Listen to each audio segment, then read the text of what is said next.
لهم أجرا كريما يا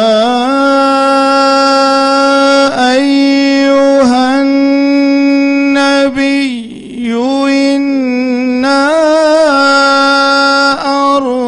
أرسلناك شاهدا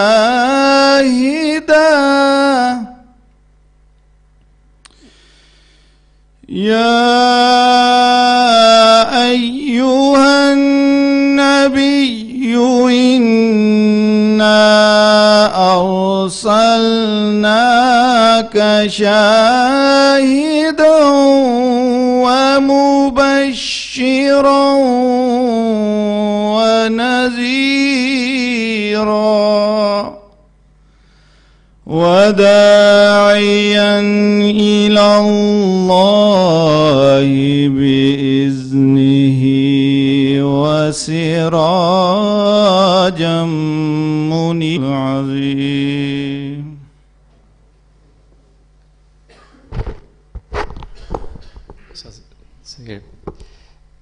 Personal request for me to recite a qasida and naat for us, please. Can I request everybody to read the Durood Sharif? Sallallahu alayka ya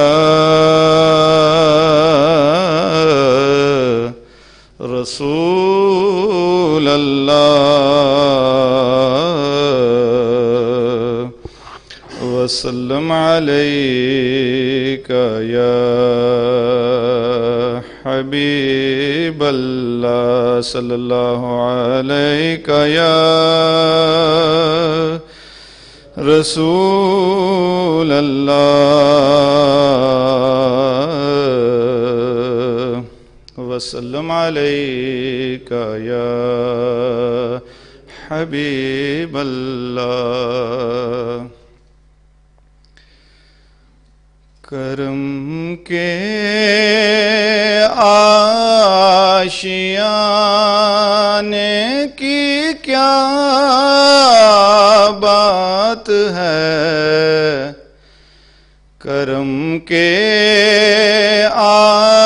آشیانے کی کیا بات ہے آپ کے آستانے کی کیا بات ہے آپ کے آستانے کی کیا بات ہے فاطمہ علی اور حسن پھر حسین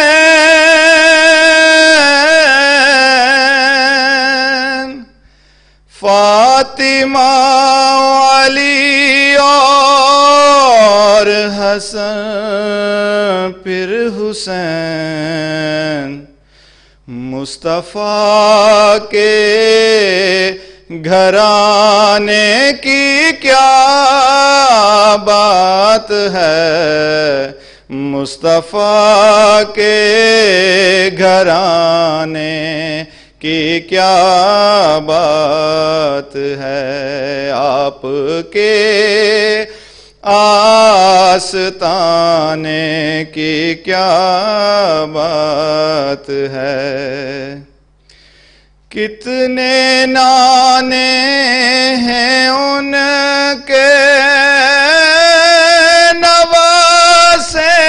بھی ہیں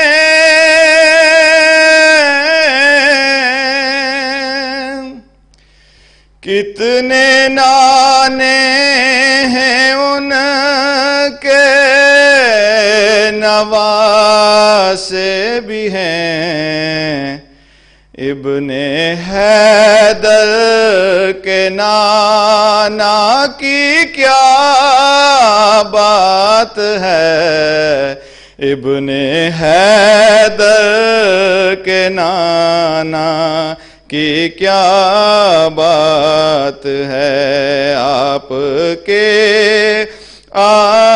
आस्ताने की क्या बात है। तक के बोले नकीरैन हाकिम मुझे,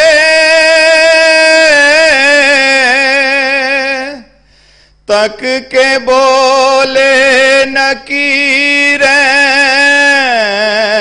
हाकिम मुझे, मुस्तफ़ा के दीवाने की क्या बात है। मुस्तफ़ा के दीवाने की क्या बात है। आपके आस्ताने की क्या बात है। Jazakallah khair. Thank you very much. Alhamdulillah. So now we're ready to begin this journey together, inshallah. And I have the honor of welcoming you, but also to remind ourselves of some rules. And we, just before we begin also, if I could ask the brothers just to kind of come more close together, just sit in a semicircle and fill up the gaps. Unless you, of course, need to lean on a chair or something, you can grab a chair and sit. But just as a reminder also, the etiquettes of seeking knowledge are also physical. So how the Sahaba, the companions, would sit with utmost respect and in a semicircle close to each other in the majlis, in the gathering of the Messenger of Allah alayhi salatu wassalam. Similarly, we can also aspire to have some of those blessings by following the way and the outward etiquette, but also, as I will mention, there are also some internal etiquettes that how someone should think and feel as they are receiving knowledge. So as I was saying, I have the honor to welcome you, but also to remind us of some rules. So as we begin this journey together, firstly, as you may have seen from what was advertised and shared with you, this retreat focuses on the unveilings of the unseen.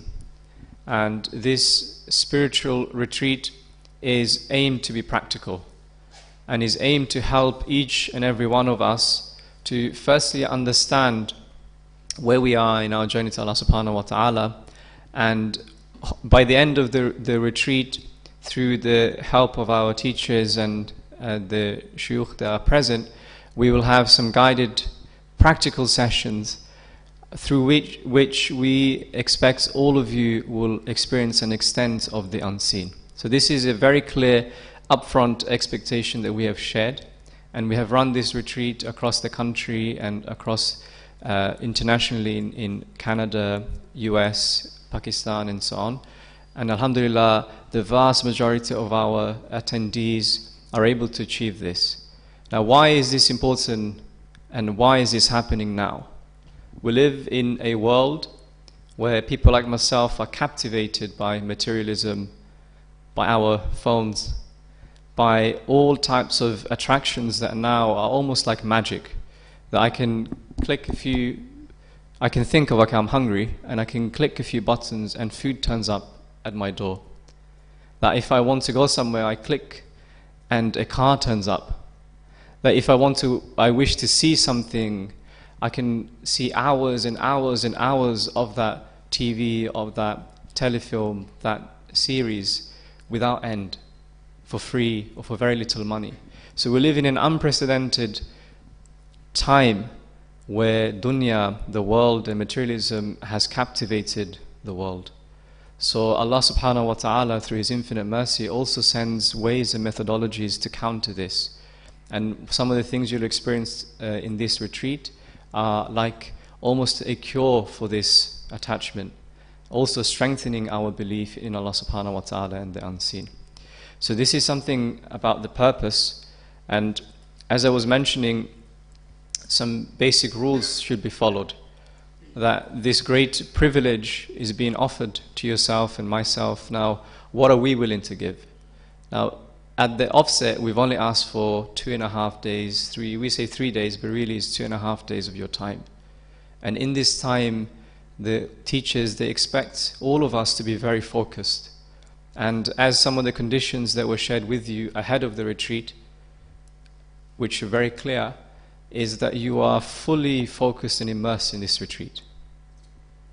That just for this 1.5 day, you avoid WhatsApp, news, even checking the Premier League score. I know it's a very tight race to the top, but just 1.5 days. Then inshallah on Monday you can check.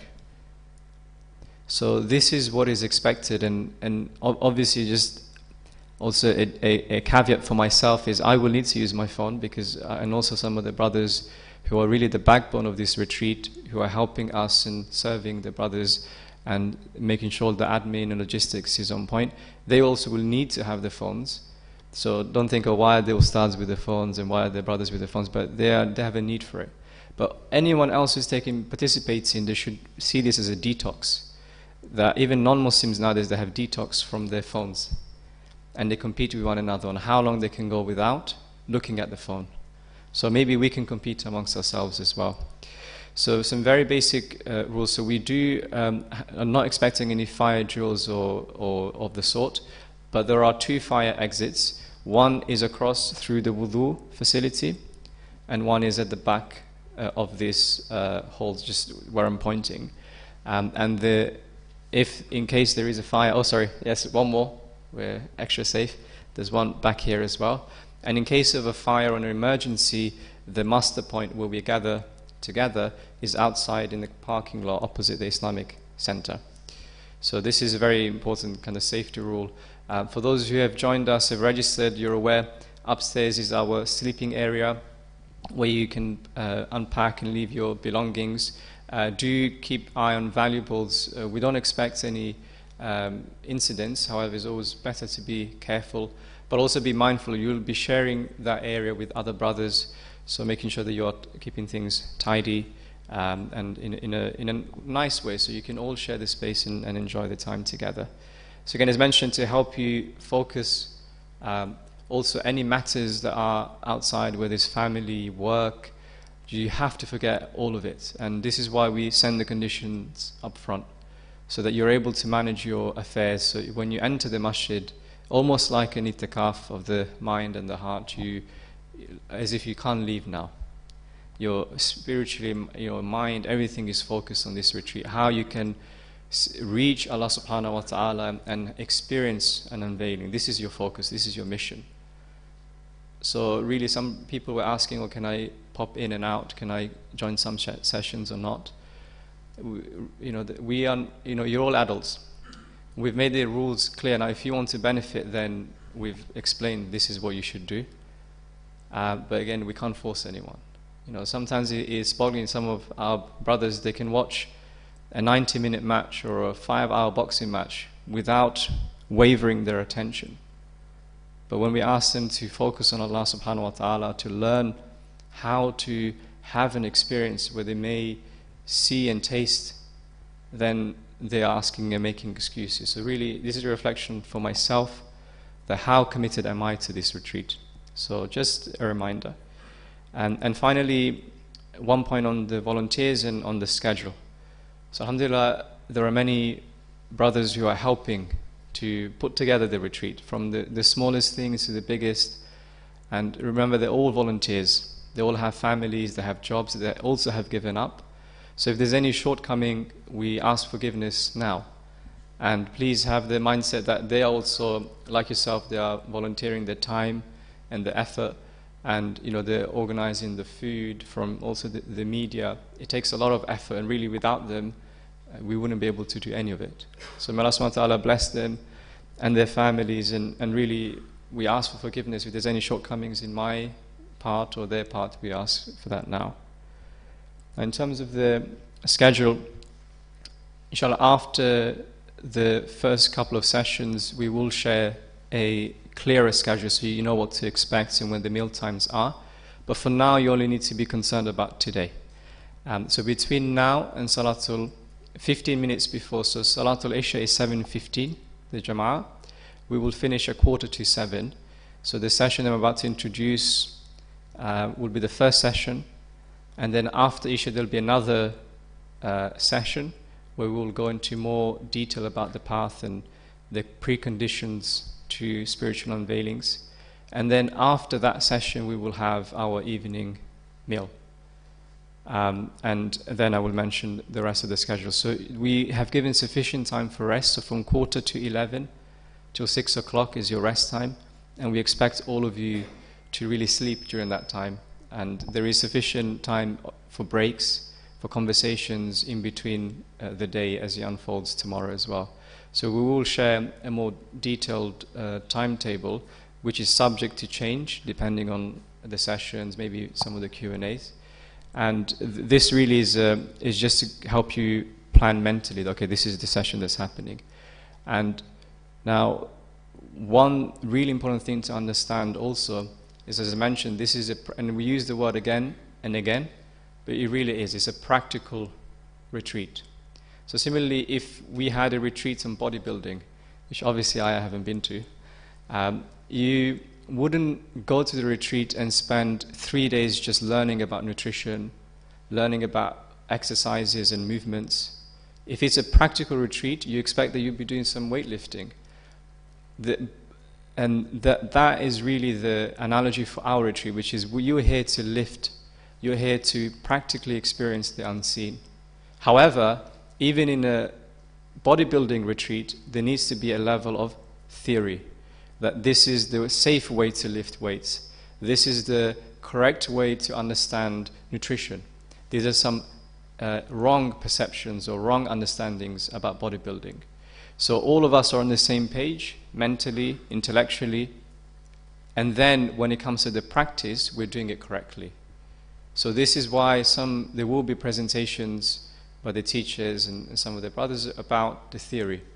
But really the main purpose and the main thing is practice. So some of you may have theoretical questions that you want answered. We also have retreats and plans to address that as well. But here and now is what you experience through these kind of sessions, what you experience practically. So with that, inshallah, so I've covered, I believe, most of the rules, and just before we begin, as I mentioned, there are some etiquettes of seeking knowledge, and the next session is an introduction to the spiritual etiquettes and the spiritual adabs, which is almost the cornerstone of our retreats. So this will be a very important session. So how do we maximize the benefit? So we will try to manage the physicality. So I appreciate that it is quite warm, so we'll try and manage that. But from your side, what can you do? How can you benefit and have the right mindset, not just from this presentation, but from all khutbahs, all talks, all presentations that you will ever attend from now on? So the mashayikh, the teachers, they give us 3 keys, 3 etiquettes, internal etiquettes, that if you have them, it will help you gain the benefit of knowledge. And the reality of knowledge is not information. We live in the age of mass information. More information is created in one day today than it was in 100 years in previous generations. But people still are ignorant. They have no idea who Allah subhanahu wa ta'ala azza wa jal is. They have no idea of even basic knowledge and information, true information. So really knowledge is a light from Allah subhanahu wa ta'ala. So how do we receive this light? So the first thing is, all of us, we should rectify our intention. The why have we come here? And the first and foremost is to align our intention that we are here to seek the pleasure of Allah subhanahu wa ta'ala, to seek the reward of Allah subhanahu wa ta'ala. That yes, we have sacrificed time and money, but we are here to seek Him subhanahu wa ta'ala.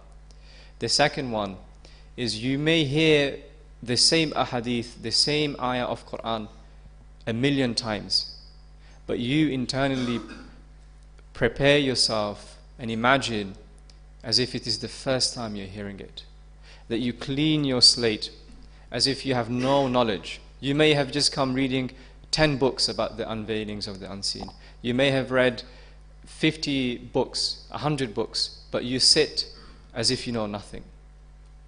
And then when the knowledge and the light comes, you are ready to receive, because you've emptied your heart. You have a clean slate.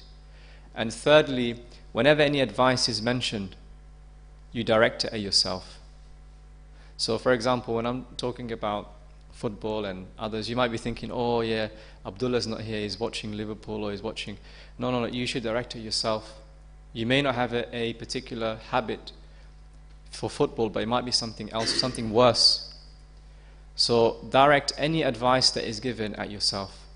So again, the intention, the clean slate, and the directing the nasiha, the advice to yourself first and foremost. These are the three keys that the Mashaykh and ulama mentioned. And actually one last thing is, inshallah, all of us should have notes, and if possible, make some notes, particularly if it helps you. Some people learn by writing, some people learn by listening, some people learn by seeing. So inshallah, we have everything here. You'll be hearing, you'll be seeing in the presentation. If you learn by writing, then please do so and just make some notes as well, inshallah. So our next session, as mentioned, is the cornerstone, the spiritual etiquettes, the spiritual adabs, and it will be presented by our senior ustad, Dr. Shah Alam, who I will invite now to present and take us forward. So we will have this session, as mentioned, until 6:45, after which we will have a break until 7:15 when the Isha Jama'ah will begin, inshallah. So again, as mentioned, please, if you do need to lean or sit down, just grab a chair and make yourself comfortable, ready for the next hour and a half presentation. Jazakallah khair.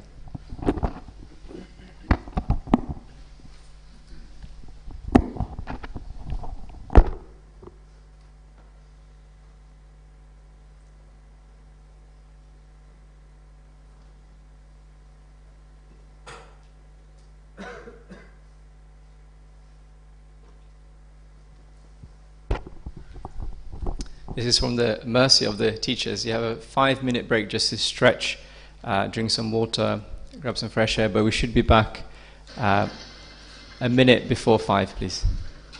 Jazakallah khair.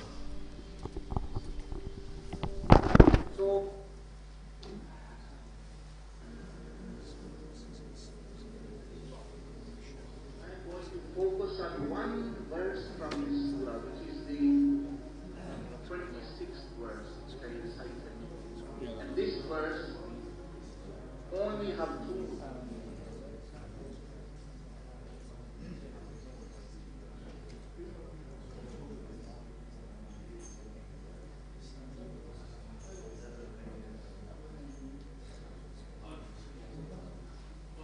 But it has the power to change. This word, this ayah, only have two words. But for a thinking person, a learning person, a wisest person, it is sufficient to guide him. It is sufficient to put him on the right. The Quran have hundreds and thousands of words. Person will not benefit. If he wants, if you want, and I want to live, these two words are sufficient. This one verse, he didn't have 10 words, 15 words. It has only. Allah subhanahu wa ta'ala says, فَأَيْنَ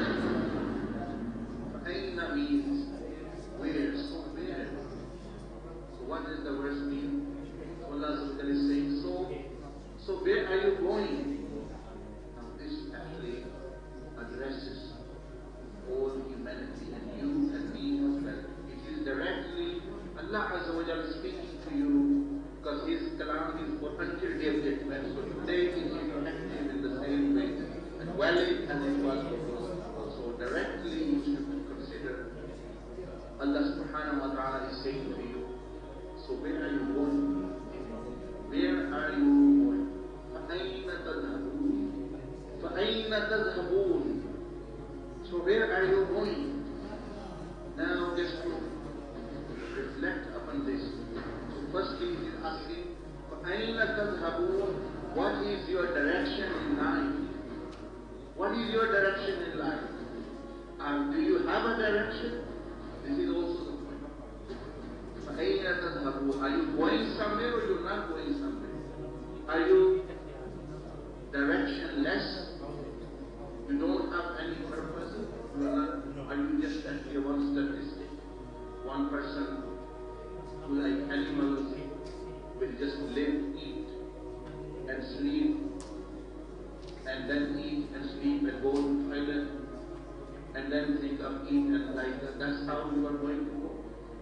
So first of all, it is mentioning that you should have a direction in life, a purpose in life. Allah subhanahu wa ta'ala is saying, فَأَيْنَ تَذْهَبُونَ. So where are you going, my servant, my worshipper, or you, the human being, or human being?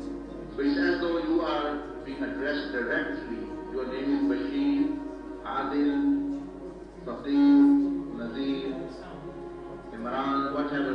It's as though it is being said actually, Imran, Abdullah, where are you going? You have a direction in life, perhaps or not. But also it is important, it's not enough to have direction in life. Many people are walking towards something and somewhere. And that's what Allah subhanahu wa ta'ala is saying, فَأَيْنَ تَذْهَبُونَ. Just think, where are you going? Where are you heading towards? But are they going towards the right direction, the right side? That is very important. It's not enough to just walk about. I am walking about, I'm running around, I'm driving around. But driving around, is your direction right or not? Is it towards your destination or is it towards your distraction? Is it towards destination you are going, or is it a distraction you are going to?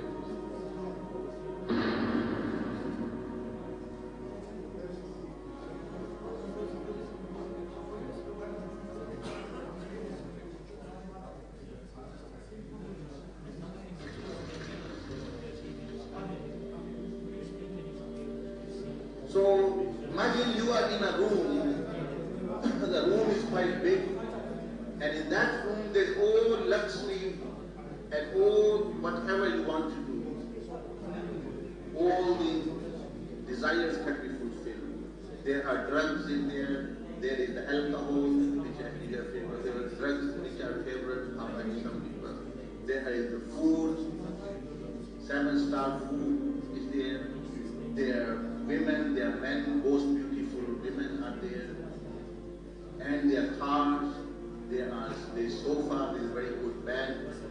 Anything which you can think of, the best is there. On the other side, there is Quran lying down. And there is Bismillah, if you could ask the brothers to come back in, please. So just before we start, very quickly, so we've shared 3 emergency contact details. So that's myself, Brother Zia, if you could just put your hand up, and Brother Tabriz, who will appear. There we go. So walking brothers will know Brother Tabriz, maiden brothers will know Brother Zia, and everyone else should have my number. So if I receive any, or if you have any issues, you can speak to myself. But also, if anything comes through to me, then I will mention it to you as well, inshallah. Yeah. So if you can't sit down for too long, just take a chair. It's not a problem. That's fine. But if you can, then please bring yourselves forward.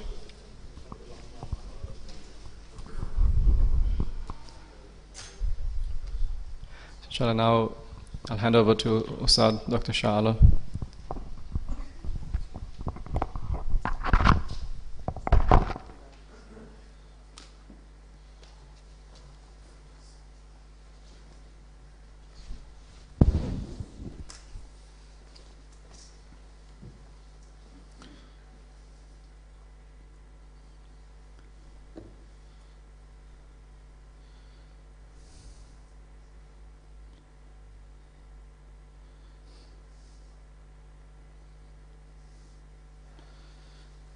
MashaAllah.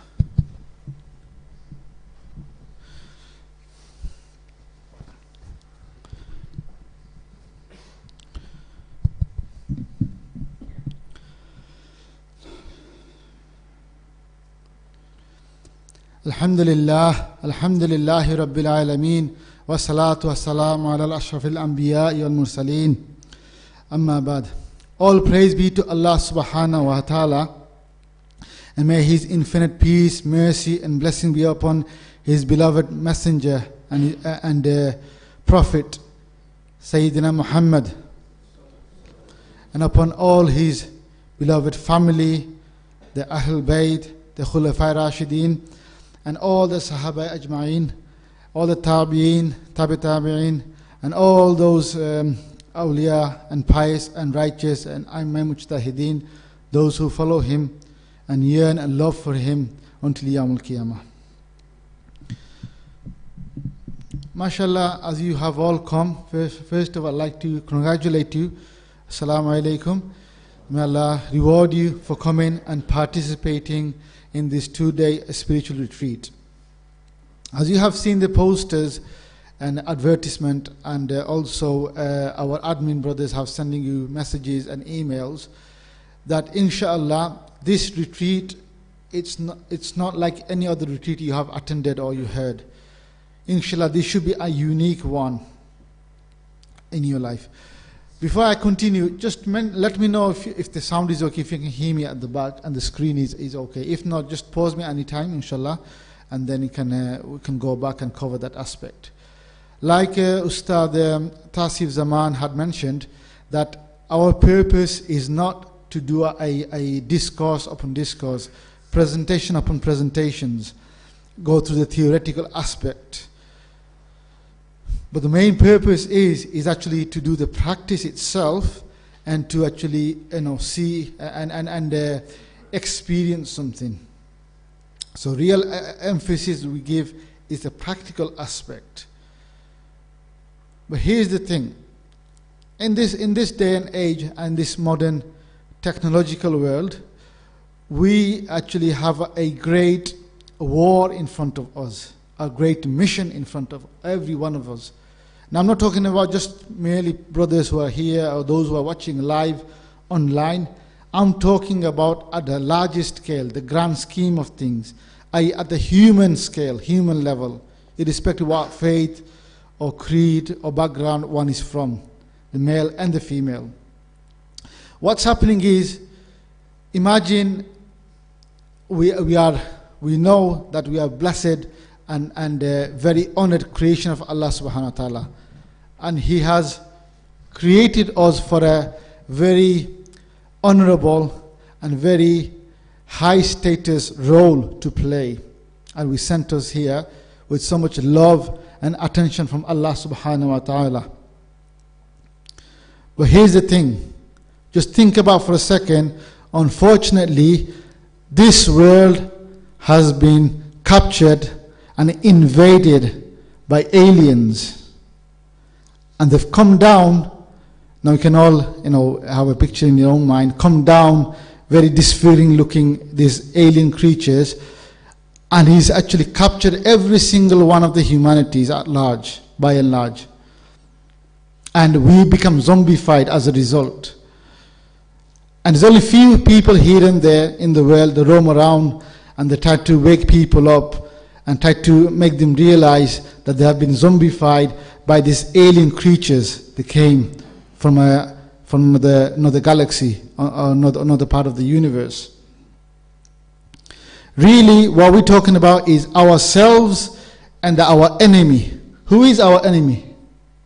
That is the shaitan, the great devil himself, who's been casted out from the paradise, and he's actually be doomed for failure and punishment forever and ever in the hereafter.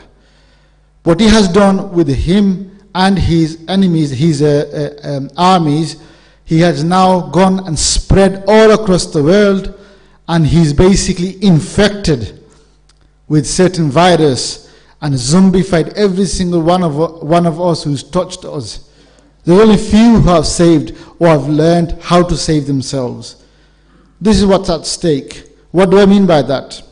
What we mean by that is Allah subhanahu wa ta'ala has sent us in this world for a great purpose, is to worship Him, and through worship to attain His pleasure and His closeness. That's our ultimate goal and purpose in life. But unfortunately, due to this infectious disease to Shaitan and his devilish forces, we've completely forgotten the purpose in life and the objective and how to live this life. Rather, we dancing to the tune of these aliens who are roaming around in this world. So that's why, for example, our mind, our thinking process is being occupied or overtaken. Our bodily organs that we interact and meet with people is completely is following the way the devil wants to follow. Our heart, our emotions, all these different faculties I'm mentioning, our psychic, our mental capacity to think, our own desires, our wishes, our wants, our emotional attachments, our physical needs, all this are now typically are fully engaged, fully submerged in this attraction and the allurement of this dunya, of this world. And Shaitan is manipulating to the maximum effect. Now we as a believer here, as a Mu'mineen and Muslimin here, mashallah, in the masjid, people are out there in the world, we have something to fight against. We have the strongest weaponry in ourselves to fight against the enemy, those alien forces who have captivated us. But for one, either we do not know how to use that weapon, and we think we're too weak to fight against the enemy, and also we do not know the power and the capability of that weapon that we have. It's like saying, giving an example, let's say, I don't know, UK or United States, the most powerful, most technologically advanced country in the world.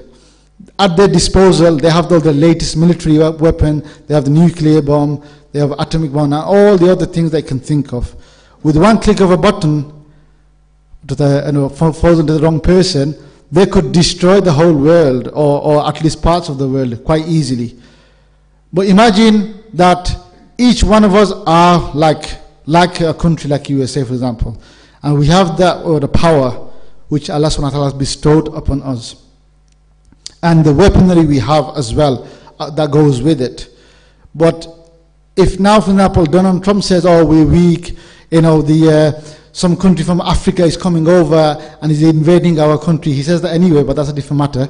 He's coming over our country, he's taking over, and we have no way to fight against it. We are doomed. We're going to fail. We might as well give in and sell our nation to, let's say, to someone else. Then everyone here who's like all neutral here, they'll say, well, this is very odd and very unwise thing to say or foolish thing to say. You've at disposal, you're the most powerful nation in the world, and you got most powerful weaponry, and yet you cannot fight a small country from Africa, and you're afraid of their taking over. You think that that's quite a foolish thing or unwise thing to say. In fact, individually, every one of us here, we have that capability. We are one of those. We have the most powerful tool in the world and the weaponry, and we know utilizing. And yet, as though we've surrendered, we've given ourselves to the devils and the aliens, i.e. the devils. And in reality, they're not that strong anyway. This is because, like I said, with our mind, our faculty of thinking, and our desire, what we wish for in our life, what we aspire to, our emotional attachment that we have, our the need for the flesh, and so on, is all geared towards the dunya. And Shaitan is manipulating to the maximum effect. And this issue, or this problem I'm highlighting to you, is even more so dire in this day and age, in the 21st century. Because the means for us to be immersed or get attached to dunya is becomes so much easier as well. With one smartphone, access to a smartphone and internet, you have the whole world in front of you on your hands. Whatever website you want to visit, whatever clips you want to watch, it's all there. So all these are become a very strong force in us. And we think it's a very strong force within us. Up to 4 or 5 different forces are against us. And what's the other side of the scale to actually fight against these 4 or 5 forces? What are they? It is our belief in the unseen. They believe in Allah subhanahu wa ta'ala, of course, believe in the books, believe in the messengers, prophets, Prophet Muhammad sallallahu alayhi wasallam being the final and the last messenger, believe in akhirah, believe in the life after death, believe in the paradise and hellfire. All this is true and sahih, and 100% we have conviction and belief of. Unfortunately, it is unseen. It's not on a day-to-day level. It's not on our face every single day. Rather, on a practical level, every single day, what's in front of us is those things we have mentioned. We're seeing with our eyes, we're touching it with our hands, we're tasting with our mouth, we can think it with our mind. Why do you think, have you ever wondered, companies such as, Coca-Cola, why there's a need for them to advertise? It is said that Coca-Cola symbol is as famous as the cross, the crucifixion, the cross itself. It is that famous in the world. The Western philosophers and the behavioral scientists say that Coca-Cola symbol is so recognized, they can go any parts of the world, even if you cannot speak their language to the people you're visiting, to show them the Coca-Cola sign and they know what you want. So it's a very powerful sign language has become. So then, okay, let me ask you, have you ever wondered why such successful and huge global industry such as Coca-Cola is spending millions of pounds, literally tens of millions of pounds on advertising? If it was, my and our mentality, we would have said, okay, let's just retire and enjoy. We've made it. Everyone knows Coca-Cola company, and it's just a matter of just selling it out there, making the product, and that's it. You're there. You're making millions already anyway. And we have the secret ingredients no one knows of. Maybe in reality it's nothing there, but people need some secret and an ingredient that gives that taste and special flavor. But have you ever wondered why the companies such as Coca-Cola or McDonald's, when the World Cup season's around, you all see it. Coca-Cola is 24 hours there on our face, on the billboards, on the internet, on TV. Wherever you go, a pop-up comes about Coca-Cola or a McDonald's or something. Have you ever wondered why? It's not that, it is not because that you do not know about Coca-Cola. Everyone knows. Even a 3-year-old child, he knows and he knows the taste of it. You give him a glass of water and give him Coca-Cola. I'm telling you, 9 times out of 10, they'll go for Coca-Cola because they know the sugary taste and they like it and the fizziness in their mouth. Although maybe it's not good for them orally as well in that young age. So there's something that we should think. This marketing, this huge multi-billion-dollar marketing industry, why they're actually making so much money, advertising the same thing again and again. And have you wondered that once we get bored of it as well? In fact, people talk about this advert, that advert, you watch it, it's very nice. Every Christmas, you see a new version of a Coca-Cola advert coming out. And people even talking about it on social media or in their own spaces. Why do we get bored of it? This is because the psychologists of the day and the marketing strategists, they've done research, and there's been millions of pounds and investment behind to know that, to understand the psychology and the makeup of a human being, how we think, how we get attracted to something, how we get attached to something. So because of that, one thing from the research I've discovered is, if something in your face all the time, even if you do not like it, you will one day say, I want to taste this. So if you see Nike shoes all the time, and you don't like Nike because you're Adidas fan, one day say, I want to try that out. Because a famous footballer or whatever he is, he's actually wearing it. And I'm really fond of that player.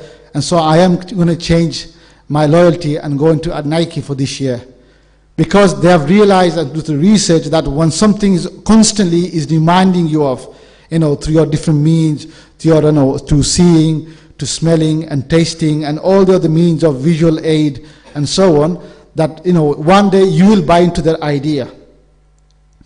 So the purpose, and the point isn't about knowledge itself. Like I said, we have the knowledge of the unseen. We believe in Allah, we believe in the prophets and all the 7 articles of faith. So on a day-to-day practical level, why are we actually falling down or falling weak? It's not because we have a weak, in terms of those beliefs that we know in knowledge, in unseen. It's because we are not exposed to or really involved all the time. It doesn't serve as a motivator in our life. It's a distant concept. You can maybe only remember this at the time of Jummah, when you come Friday, or month of Ramadan, when we hear the virtues. Why is it? Have you ever noticed the same number of people you see outside hardly come in the masjid, but come to Ramadan, the masjids are full. Same people, they're spending 5 daily prayer. I know there's a caveat where the shaitan is locked up, but that's not the real reason why as well they're coming. The real reason is when they hear the virtues and the reward you will get, the motivation and the ability to now let's do something into action increases. Same concept I'm telling you about the Coca-Cola advert or any other advert. So likewise, on a practical day-to-day level, at my personal level experience, the concept of these things that we believe as unseen are very abstract, very distant in a sense that I cannot really relate to. I have belief, no doubt, alhamdulillah, as a believer, as a Muslim, we have belief, but there's no practical resonance within my personal life. So therefore now, if you look at that imbalance, you got your 5 faculties of human being: your thinking ability, your intellect, your physical body, your emotions, your need and wants and desires, your psychic and psychological makeup. If they're all captivated and engaged in dunya and the allurement of the dunya, and shaitan and the devil, the evil one, is manipulating that to his maximum benefit, to his advantage, it seems like a great battle or losing battle we're fighting. Because countering that, what do we have? Belief in the unseen. Because really that is our only motivating factor on the path of goodness. Really, this peer pressure that we have, for example, or if I don't pray, what will my friend will say? Or if I don't pray, especially with children, as you know, that you pressure them and say, pray salah, pray namaz. You entice them, give them gift, or give them a threat of, for example, I'm going to ground you, or I'm going to confiscate your PS4. One brother was saying the other day to me, I'm going to confiscate your PS4. So as I can say, as a duty, just to get away from that situation, they'll pray. But as soon as you move away, let's say you go on holiday, and let's say your uncle, your brother is looking after his nephew, and then ask him, was he praying namaz, without telling us no. So basically, we sometimes only do as a peer pressure is only a temporary fix. It's not a real fix in real life. Real fix is when you yourself are doing something from your own. There's like a force within you that makes you, for example, more attached to deen, more attached to the following of deen and the sunnah, and are stopping yourself from the evil and the devilish tricks and his works. For that to happen in all of our lives, we need to now increase, so redress the balance I'm talking about. That how our psychological makeup, our mind, our heart, our desire, our emotions are attached. If you can redress that and show them that this world and the attraction of this world is not be all or end all. There's more to it than this. Not only in the belief of the unseen level, but let someone now starts to experience some of these things, experience the pleasure of the, to one extent of the let's say paradise or hereafter, and that is why we are here to have this spiritual experience of the unveiling, so that inshallah when you go away in your own life, you see a change, a difference in your life, an innate, a spiritual force within you that drags you towards the goodness, as opposed to what's happening now. is taking us towards those dunya and shaitanic devilish tricks because of all our faculties of who we are engaged in. Okay, so that's the full, you could say, our mission. That's what we actually set out for, to really to win our own, self, and the powerful tool is the iman. The belief itself is very powerful, and also another powerful tool we have at our disposal that we can fight all the other forces which I mentioned, which is working against us, is the freedom of will, freedom to choose something. In this Western world, the hallmark of Western society that they claim they're giving freedom to people. But in fact, we as a Muslim, we should be more proud, saying in fact, no, the Western society has not given us this. The Quran itself has taught us, especially 14 and a half centuries ago, that every innate power we have is the freedom of choice. Inshallah, other asatiz and ustaz, they will go through that and explain where this power comes from, inshallah. So once we have that at our disposal and use it to our advantage, then all the other forces I mentioned, how our body is captivated by the aliens, we can easily be free from that. And in fact, we can become the warrior to fight against them, inshallah. So that's really what we need to understand. Now, okay, mashallah. Now, this is just overall background I'm giving you so you understand why we're here. But nonetheless, like I said, this is a practical, and not only practical, it is very interactive sessions. So everyone is thinking, sitting there, twiddling their thumb and thinking, oh yeah, there you go, another session, and then another session. No, every single one of you, inshallah, at some point, we will encourage you to speak and give your feedback, share your experience. So, be prepared for that as well. The mic will go around and will ask you and encourage you.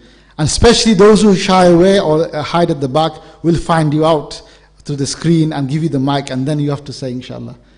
So be prepared now before then we actually find you later on. Okay? So, like I said, it's very practical, interactive. Because it's all good and well, I can give you long lectures and explain everything to you. And then I find out that you didn't understand the first thing I said. So rather we want the interaction. So on that basis, I want to ask now you, and remember, the good thing is there is no wrong answer what I'm going to ask you. Everyone has their answer at their level which is correct. Okay? So don't be worried. I don't want to on the first night get my wrong answers and start on a bad foot. No, you all have a good answers, but I just want to hear from you. So can you see the question? Yeah. On this side you can see it says, why are you here? Okay? So have mic here, brother Majid.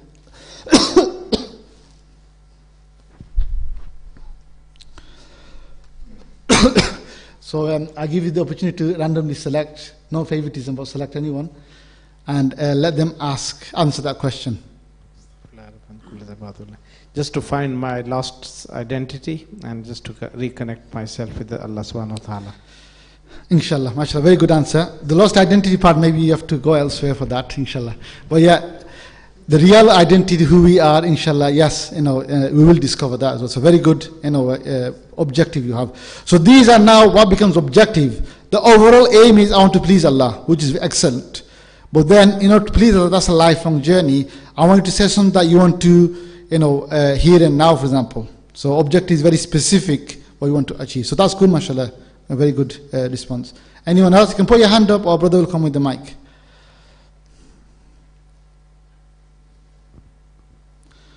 Assalamu alaikum. Wa alaikum assalam wa rahmatullah. So from my perspective, I want to achieve satisfaction in my worship. It's something that's failing me, despite performing prayers, alhamdulillah. There is something which is empty, yeah, and I want to get rid of that emptiness. Okay, mashallah. Can I just also say, if you can, just mention your name as well, so we get to know each other. Because, for example, my name is Shah Alam. I'm from Manchester, so mention who you are, so we get to know each other in the process as well, inshallah. My name is Fiaz Ali. Ajah, mashallah. Okay. Yeah, very good, mashallah. That's excellent. In fact, This is one of the things we will actually specifically cover as well, in the course of the next 48 hours, inshallah. So stay tuned, and inshallah you'll see for yourself, inshallah.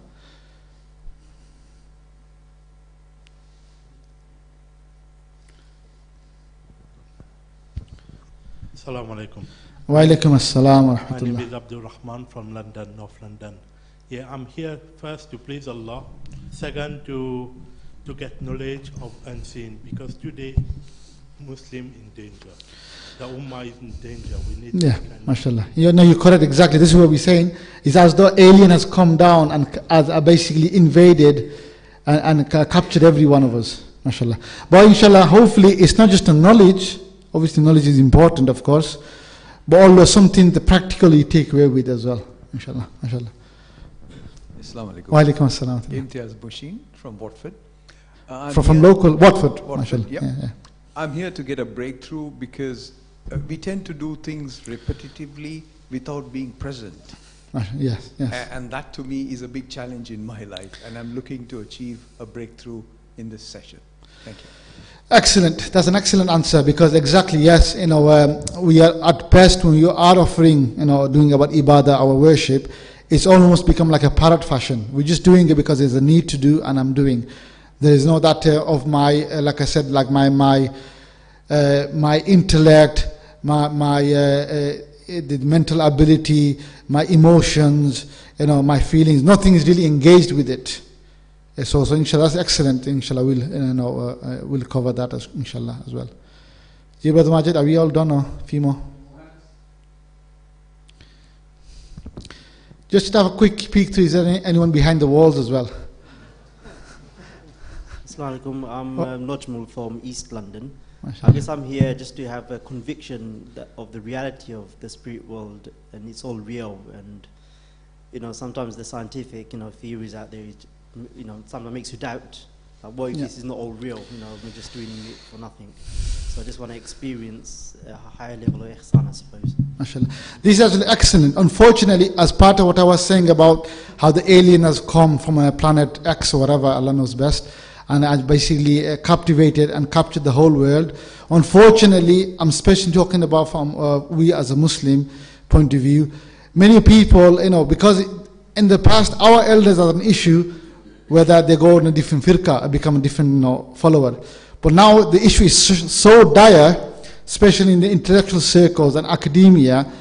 One brother was saying it is not unusual to get up to 10-15% of our Muslim brothers and sisters at universities and in the professional environment where they're questioning their faith now. They say, I'm really confused. Because it's what I've just explained to you. That all these faculties we see, and experience on a day-to-day level is in front of us.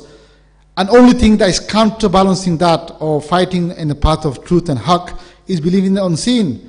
And if you're not part of your society, like you are here, mashallah, very close-knit society, community, and you live in a alone somewhere, then it becomes even more dire situation. So excellent. That is one of the things, inshallah, we focus on as well, mashallah. Anyone else? Maybe it's enough for one's first session for now. And we'll make sure that all the ustads cover all the other brothers, so no one is left, inshallah.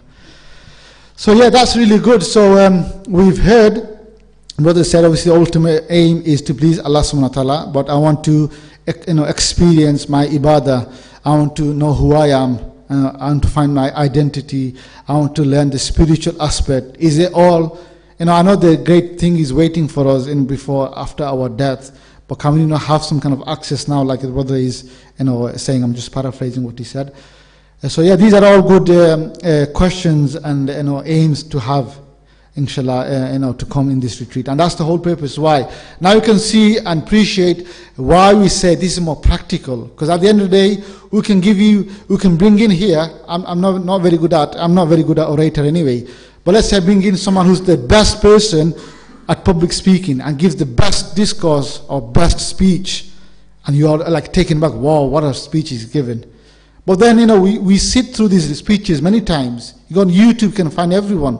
They give you best speeches, and it almost becomes like a mental and intellectual entertainment. Oh, that was good.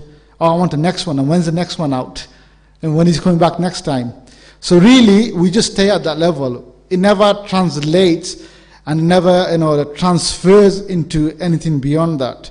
So our purpose isn't to give you a perfect speech or encourage you with knowledge inundate you with knowledge. It's more like give you sufficient so you can appreciate what we're talking about, and it's about practice and experience, inshallah. Okay, so those are good answers. But let me then give you now, you've all shared your kind of aims and objectives of being here. Let us give you an aim to work on, which I think you can resonate and relate to what I'm going to say. Specifically, our objective for the next, within end of the retreat on Sunday afternoon, evening, inshallah, is really our specific objective is to see and taste. So make it very easy for you now. I'm sure we have very honorable answers. I'm even breaking it down further and bringing it to very rudimentary, basic level. I.e., we want to see and taste something of the unseen. We do not know what, but something, inshallah, which will encourage me and make that difference in my life. And remember, this is a journey to begin. It's not a journey to end here. Yeah? So this is my objective. So everyone here, please note that down mentally, inshallah, in your mind, that my objective here at the end of the retreat, before that there will be ups and downs, but end of the retreat, inshallah, that we want to see and taste. Not to compare to the person next to me, but comparing my own self, how I was and what I am now at the end of the retreat. Okay? So the objective is to, can we say all together? Yes. That's it, mashallah. So there are other ones as well, like all the brothers who have said, okay, that, like I said, there's no wrong answer. That's the reason why. That to obtain Allah's closeness, His pleasure. That's our ultimate aim. That's the real goal. I would say it's far more expensive than the $6 million question. Yeah? To have His pleasure, and that's like, for example, achieving our purpose in life. We become successful forever in this life, and especially in Akhirah. Also, along the way, that we also strengthen our iman, our conviction. In English, iman also can be translated as conviction, our faith as well. Learn and experience which you cannot obtain from reading books or mere information. I'm saying information, not knowledge, because real knowledge is something that comes in the heart as well, not just words and letters and sentences you see on the book or on the screen. And also, inshallah, as our honorable brother had said, that especially ibadah, and what is the best ibadah one could do is salah, is namaz. Because one of the namaz is for us, is one of the pillars of Islam as well. So we want to experience a different types, different level of salah. And then that question of, I don't have khushu and khudu, I don't have concentration salah, shouldn't be a question anymore after that, inshallah. Okay? So these are some of the objectives we also noted down. Now, just in order to achieve this objective which I've laid out in front of you, the see and taste, we have to begin somewhere. So how to begin is now very important, because this applies to every single one of you here. In fact, what I want you to do now is, almost imagine, although, it's not reality, I'm saying just imagine that, you're sat alone, you listen to me alone as well. And whatever I would say, or whatever the ustad would say, they're speaking to you directly as an individual. Because at the end of the day, when we do depart, when we pass away, we go on our own. We never held someone else's hand and go. Just after Jummah, we visited the local cemetery, the graveyard with our honorable brother Sidi Ilyas, met his beloved father, and his uncle passed away. They were very close physically. I believe they lived in the same town here, and they're buried together, almost right next to each other as well. And you can see the date. The younger brother had passed away before than the older brother, and a year before, within a year apart. But despite being so close, in blood relation and so on, they still had to go in their own times. One could not wait for the other to depart. We all will depart at our own predestined time, which is Allah subhanahu wa ta'ala knows best what time we will depart, inshallah. So likewise, in this retreat, we will interact and so on, but at the core of it is between you and Allah subhanahu wa ta'ala. And whatever you try to share with yourselves, you just take it as though we're talking to you individually in this gathering, not like because in a mass gathering or to person next to me as such.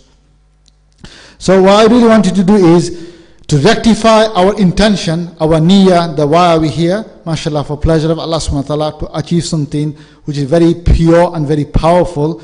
So for that, inshallah, first of all, as you have received some of the conditions mentioned, as you registered with our admin team, that we should be now like an open vessel. We should really focus on here and now. We're here, inshallah. Be an open vessel, to receive and to understand, and it's about here and now. When you have these, inshallah, then many things will open up for us, inshallah. First of all, at the intellectual and a psychological or a mental level, inshallah. That's the first point.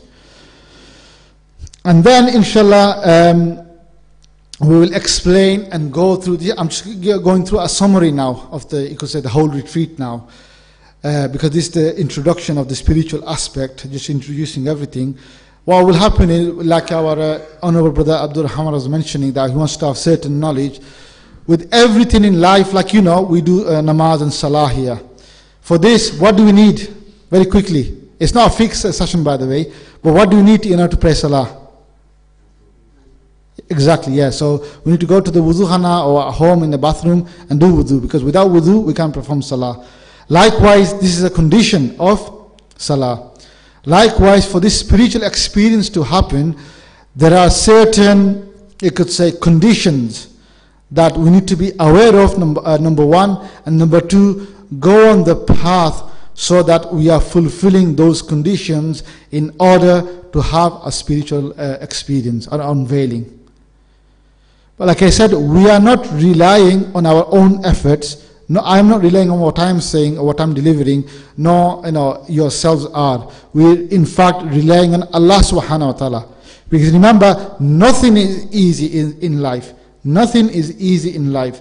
Me picking up this phone isn't easy in life, except that which if Allah subhanahu wa ta'ala has willed it so and give permission for me to pick up. There are many people out there go in the care homes, and people in the care home, the elderly, they cannot lift a cup of coffee or a glass of water. They have to be spoon-fed. So when the permission is lifted, then we lose all the power and the ability. So therefore, we need to now work on those conditions as much as we can. Inshallah, this will be mentioned in the subsequent presentations, to be aware of and to begin the process. Then inshallah, we'll touch upon aspect that unfortunately as a human being, we are engaged in many things in life, and unfortunately everyone here are at a different level on their own spiritual awakening or reckoning.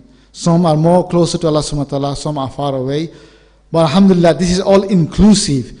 No one has to feel that left out, or I'm just a sinful person, how can I achieve this?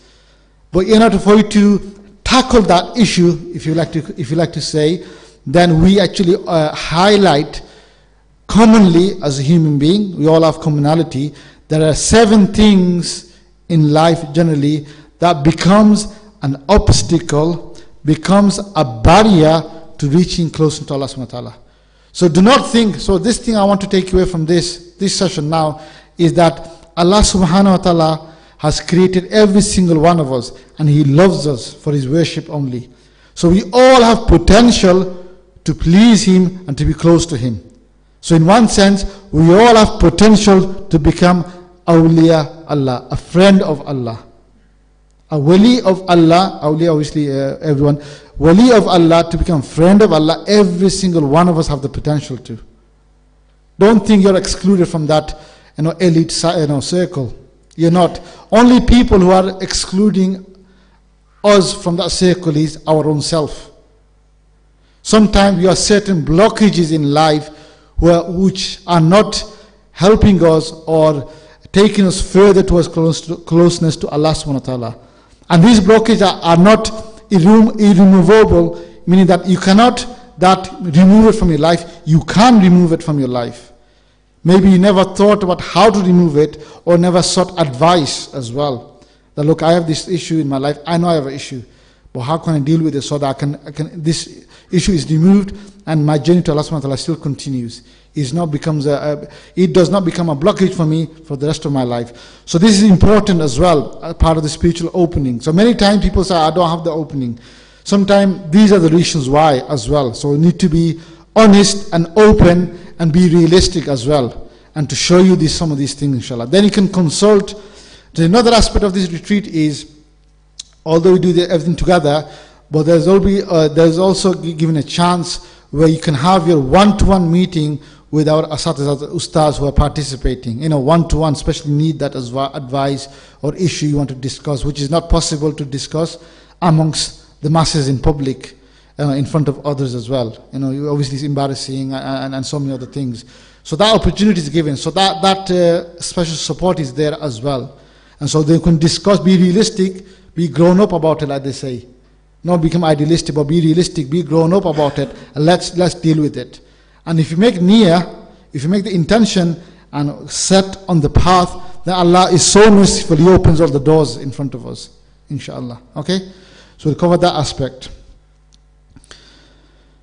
After that, inshallah, we will go through something called latifas, or in plural lataif, spiritual centers. Now, some who are affiliated with Tasawwuf and Sufism, they may be aware of this. Some who are not. In either case, do not be alarmed. It is nothing other than what you as a human being are made up of. Okay? So it's something that you do not acquire. It doesn't come in you like as a external force. Is every single one of us have this. So okay, let me just try and explain this. Let's say about 500 years ago, or maybe earlier, let's say 1,000 years ago, right?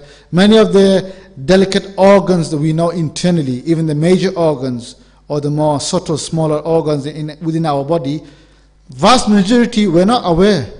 Majority were not aware what is spleen, what is pancreas. At best, they only knew we have a stomach, we have a heart, we have lungs, we have a liver, we have a brain, for example, yeah? We have like some kind of blood flow system, and we have obviously the organs, kidneys, and so on. But all the other intricate details that we know, 1,000 years ago, it was like unknown. Imagine now we travel back in time, and we tell them, by the way, there's actually something called insulin that comes out of our body and regulates the blood sugar level. You think you're talking nonsense. What is this insulin? We never heard of this. But it exists in our body physically. Insulin. For some people who are type 1 diabetic, there's actually issues with insulin. That's why they have to take injection or otherwise control their blood flow, the sugar level in the system, for example. Yeah, and many other things. And science are still discovering. There's something called cell now. There's something called, for example, it's called the mitochondrion, which gives the energy. There's a nucleus inside. And the chromosome, there's something like genes, DNA, this is all recent discovery. Imagine if I were to go back in time and say all these things, they might think I've gone pagal, I've gone crazy. What am I talking about? Likewise, maybe another 1,000 years later, science will prove with latest technology of the day that we have certain spiritual bodies inside us, which is not physical in nature. In fact, people who are into science, they know already they actually gone deeper into atom, and what's inside atom. You got electrons, protons, and neutrons, and beyond that, they're saying there's some atomic world as well, even quarks and semi-quarks, and all these, Higgs boson and so on. And now they're talking about antimatter, and the matter that does not exist. This is anti. So by the very nature of the word, it is opposite to what we see and feel. Now, back in the scientific realm, even 50 years ago, they would have said, oh, you're talking hocus pocus. There's no such thing as antimatter. But now it's a reality. They're doing research upon it. In fact, if you go in the science and journals, what they did, some of these industries and research labs, they spend literally tens of millions, created huge hydrogen huge colliders, and spent 30, 40 years hoping one result to happen. And up to this day, they have not achieved a result yet. But they're still hopeful that this will happen. We will discover what is antimatter, the grey matter. And they say this grey matter now, this antimatter is actually covering 95% of the universe. So the matter, the atoms, who we are, is only 5% in the universe. Did you know this? It's only 5% what we can see physically, visible. The 95% of it is invisible. So now in maybe another 500 years time they might discover something else. But by obviously the prophets and the awliya and the mashayikh and so on, some of the reality of human being ourselves have already been discovered and mentioned. So this latifa I'm talking about, or spiritual center, they're not something that is very strange as such. It exists. It's just that matter of discovering it. Some people have yet. Many people in the Eastern world, they have discovered that many hundreds of years ago as well. They've called it different names, but Islamically, for example, it's basically because very subtle. Latif is subtle, and literally the word latif is subtle. So these are the spiritual body exist within this physical body as well, but it's non-physical. Very easy to understand. And for us to recognize what they are, there are different colors situated in different parts of our body. And they have a specific function as well. Because remember, every single body, organs of our body can remember Allah. Our mind remembers Allah in a different way. Our heart remembers Allah in another way. Our tongue remembers Allah in another way. Our eyes remember Allah in another way. Have you ever thought about that? Just to see what brothers think and say. Just tell anyone, give us an example. How does I remember Allah? Because the eye cannot say Subhanallah, Subhanallah. So how does it remember Allah? What is the function of the eye that can remember Allah? Anyone? Where's our media brother? I think, it's there, mashallah. Maybe yourself.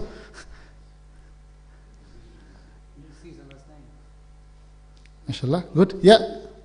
How does I remember Allah? Focusing on the name of Allah.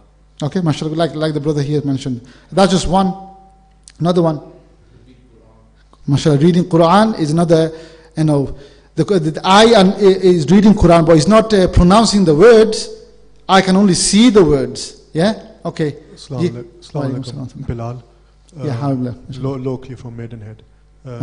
One way you can use the eye to worship God is averting the gaze from that which is displeasing to God and looking upon that which is pleasing to God. MashaAllah. Excellent. That's an excellent as well, because that's directly relevant to the eye itself, is to see something. So when you see something that is pleasing to Allah subhanahu wa ta'ala, that's the worship of Allah subhanahu wa ta'ala.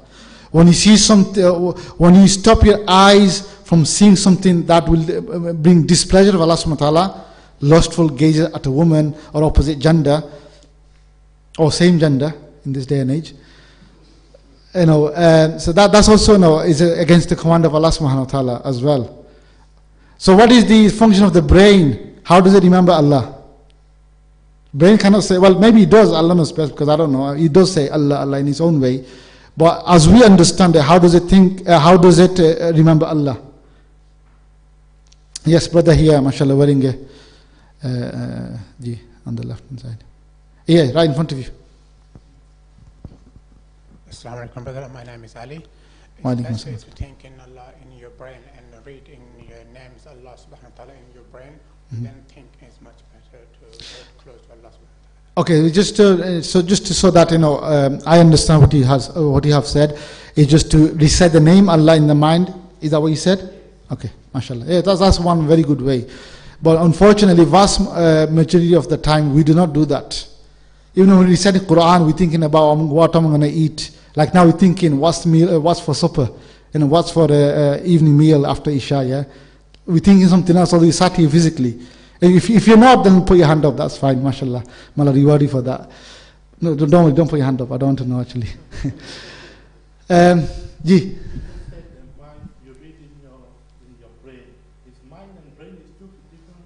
Brain is a physical entity. The cells and so on. Mind that comes of it, like how we thinks and processes the information. So obviously some people who become imbalanced, the state of mind is not balanced. They can't think straight. It's gone upside down, for example. No, it's like saying like water has elements, chemical called hydrogen, 2 hydrogen and 1 oxygen. So if you tell me, well, are they different and is water different? Yes, by its nature it is different, but when they come together, they're all one. You can't separate it in that sense. Okay? So it's like seeing the coin in the same 2 halves of the coin, basically. Inshallah, yeah? Okay, so one, mashallah, very good answers. The function of the mind, okay, very simple. What is the function of the mind? Very simple. There's nothing, no science, no complication. What is the function of the mind? To think. So how does the mind do remember? He remembers, he thinks about Allah subhanahu wa ta'ala. You don't have to, the name is good, that's a higher level, like your brother mentioned. Just to think about Allah. Allah's present, Allah's with me. That's the highest level of worship, because that's one part of being in ihsan as well. So like I said, the mind cannot do Allah, Allah, like I said. That's the function of my tongue, says Allah, Allah. For example, yeah, mind does something else. It thinks about Allah, that I'm in presence, he can see me, for example. So every single function of the body has a different role, how we can think.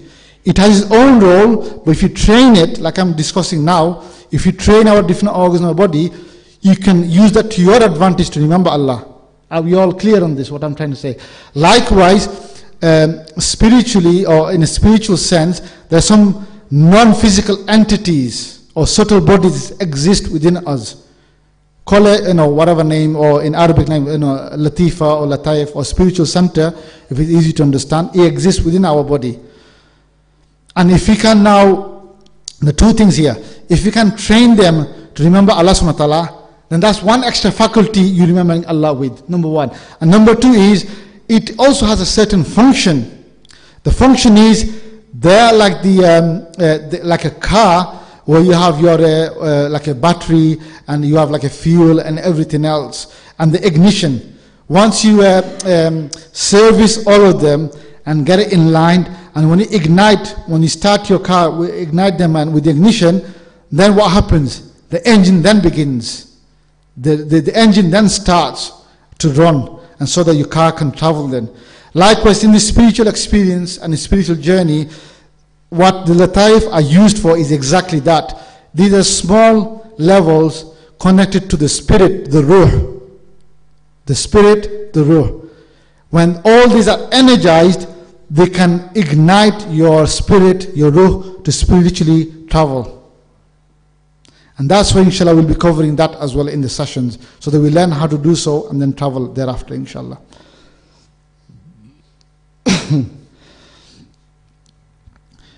Now, inshallah, like I mentioned, then inshallah we will travel and transfer, and then inshallah we'll do a certain thinking process. Muraqabah is again Arabic word, come from the word, for example, we know Allah subhanahu wa ta'ala is Ar-Raqib, one of the name, very watchful. So muraqabah, the word muraqabah is come from that understanding, that to think, to ponder, to deeply immerse yourself, being watched by Allah subhanahu wa ta'ala. So after the spiritual transfer, which I've just explained, the spirit that travels, what happens is we do certain muraqabahs or certain practices which helps us to further experience the spiritual, the unseen world. Okay? The first one here, it says muraqabah miraj. What is this? Muraqabah miraj, very quickly, just give you a snapshot view, if I can. Is that visible, Brother Majid? What are you? Okay, mashallah. Here it is showing a spiritual map of the journey when Prophet Muhammad sallallahu alaihi wasallam has taken on the night of Miraj. That's where the Miraj comes from, ascension in English, if we translate that. What happens in that night journey? Everyone knows, every child knows. Inshallah, we got young brothers here as well. They'll tell you as well, inshallah, the details. So from the Masjid Haram in Kaaba Sharif, Makkah Sharif, Rasulullah sallallahu alaihi wasallam physically traveled to Bayt al-Maqdis and in Masjid al-Aqsa. And from Masjid al-Sughra, from there's one place there, we'll go through that later inshallah. Then he ascended to the first sky, the first Asman. They met the Prophet there, Sayyidina Adam alayhi salam. And then second, third, fourth, and carried on. And the full journey mentioned, the Lawh Mahfuz, the Kaaba of Ma'mur, that exists there beyond that. the big Kaaba, then the lottery, and so on. So this is a spiritual journey. Now this is, you might think, very strange, in after 1500 years, how is this possible? What I'm saying is, it is possible. That's why I'm saying it. I'm not just making things up, and inshallah you'll hear the experience. So that's called Muraqabah Miraj. We'll practice that after spiritual, energizing our spirit. Okay, and there's further journeys beyond that. The heavenly Kaaba, Baitul Ma'mur, and so on.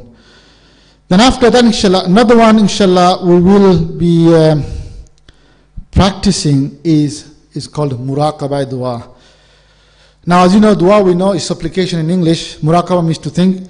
Now here we will learn very specifically and very powerful tool is how really connect to Allah subhanahu wa ta'ala, connect to power of a person, a being who has unlimited power in your support, in your aid. Yeah, we're all making dua all the time. We ask for our fellow brother, sister in deen, please make dua for me. Please make dua for me. I'm going umrah, I'm going hajj. I've got this musibah, this problem coming in my life. Please make dua for me. I've got exams. I've got an interview. Please make dua for me. So we're always doing dua.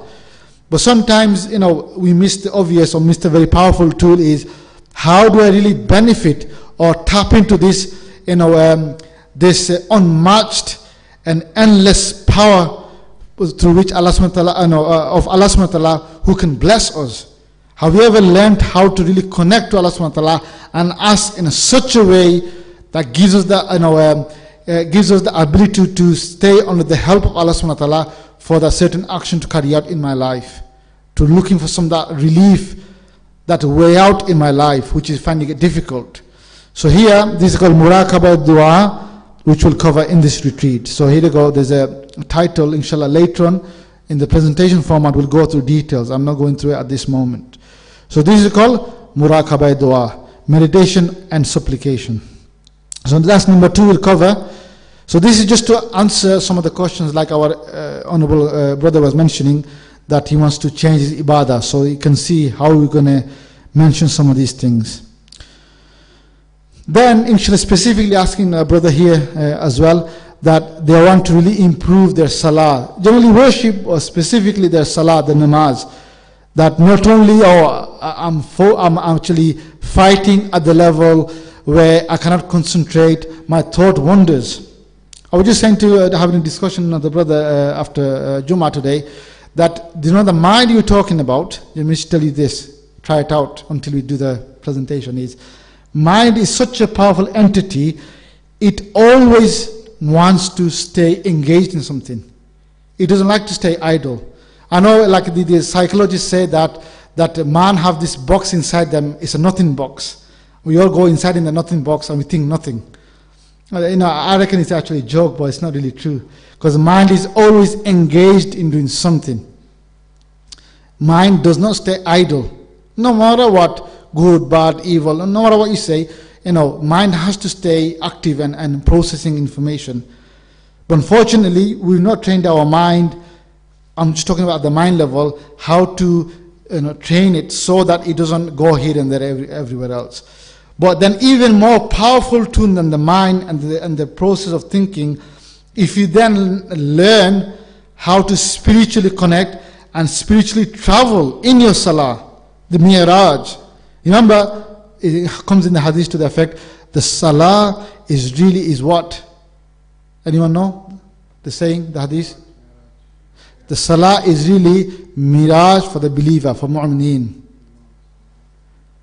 Now just pause for a second and think, is my salah mirage? Okay, first level is I'm saying that I should be focused in my prayer.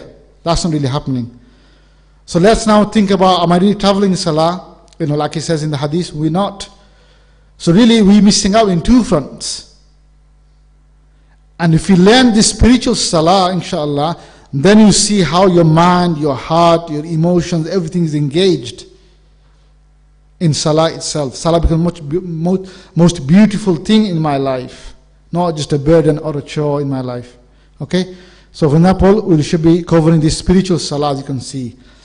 I don't want to give you too much away, but imagine if you travel back in time and you pray salah in time of Medina Sharif, like as though in behind Rasulullah sallallahu alayhi wasallam. Can you just imagine that kind of experience if you have, inshallah, by the will of Allah subhanahu wa ta'ala. So that's something we'll cover. There's another thing we'll cover, inshallah, as well, very powerful. It's called Muraqabah Muhammadiyah. The scope of this retreat, because it's only 2 days, this is done more when we have a longer retreat as well, 5-day one, where you go in more detail. And there are others as well. This is very, very powerful, where someone spiritually meets at their own level Prophet Muhammad sallallahu alaihi wasallam. Imagine how you have that spiritual connection with him. So I'm not talking about books anymore now, the history and the awliya of the past. This is here and now. And by the grace of Allah subhanahu wa ta'ala, special mercy and special fadl, this might even happen in this retreat as well. But specifically we focus on that in a longer. Those brothers who have attended in Bolton and in up north or in the past, they know what I'm referring to. So this is Muraqabah Muhammadiyah, as you can see. Now the thing is, I have not mentioned yet, I left till now, is I mentioned one aspect is all this full journey. Can you see the cursor there? Yeah, can you see a cursor moving? No? Okay. Right, so basically if you imagine, I'm talking about starting from the bottom, intention part, and then going up, and then the arrow, the full journey. All this journey is not possible by our own self. Get that in our mind now. It's not possible. Only time it's possible is when we rely upon Allah subhanahu wa ta'ala and when He makes it happen. Okay? So our full reliance, tawakkul should be upon who? Allah subhanahu wa ta'ala. And number 2 is, it is part of the adab, like in any field that you study, be it at a secular level or religious level or spiritual level, is then the person who's teaching you, person who's helping you spiritually, to trust in him and to focus in him and his advice becomes key as well. Because without this, alhamdulillah, we've not achieved this yet. For example, our salah, like we heard from an array of feedback we heard, we all wanting something, we're not fulfilled, we feel hollow in my life. So really, it's not the knowledge that is missing, it's knowledge is missing plus someone who can practically take us through that journey. And that someone, that teacher, is then becomes the most important person for our lives in our life in this regards. Which is quite logical, isn't it? It's not like I'm talking about in a very high level or very illogical matter. It's very simple. I'll go on further, inshallah, as well. I mentioned it. So I mentioned that, and then after that, there are many other muraqabahs we do, like he mentioned there. This is continuous. Like I said, this retreat for many, it's maybe for the first time. So this is a starting point, not an end point. There are many other things you can experience by yourself. Sorry, I'm just moving my mouse, but it's not showing. So you can see from one of the Seerah. Seerah means biography of Prophet Muhammad sallallahu alaihi wasallam. Not only you read a book, you can also experience whereby, for example, you as though spiritually, experiencing this while you're reading it. Can you imagine that? Or experience Jannah, when you hear about it, when you read about it. Barzakh. Barzakh means the grave, the veil, behind the veil. What's happening in the qabr. These people are punished or they are blessed, where they are situated. Are they in Ala Illiyin or they are in Sijjin, for example. And Jahannam, and so many much muraqabahs that inshallah one slowly, step by step learns. Okay? But again, I'm going to go back to this point, because if you get the key, then you have access to the whole building. You have access to the whole bank. In the previous I was saying that, look, in this modern time, very easy we can understand is you might have access to, someone said, you will have access to millions of pounds in the account. You don't have to physically carry anything, because people don't carry money anymore. I'll just give you a card, and with that card, you can access everything. Only thing you need is then what with the card? What do I need? 4-digit PIN code. Give me that, and I have the whole millions of pounds in my account. I can do all the shifting online. I don't even have to carry it.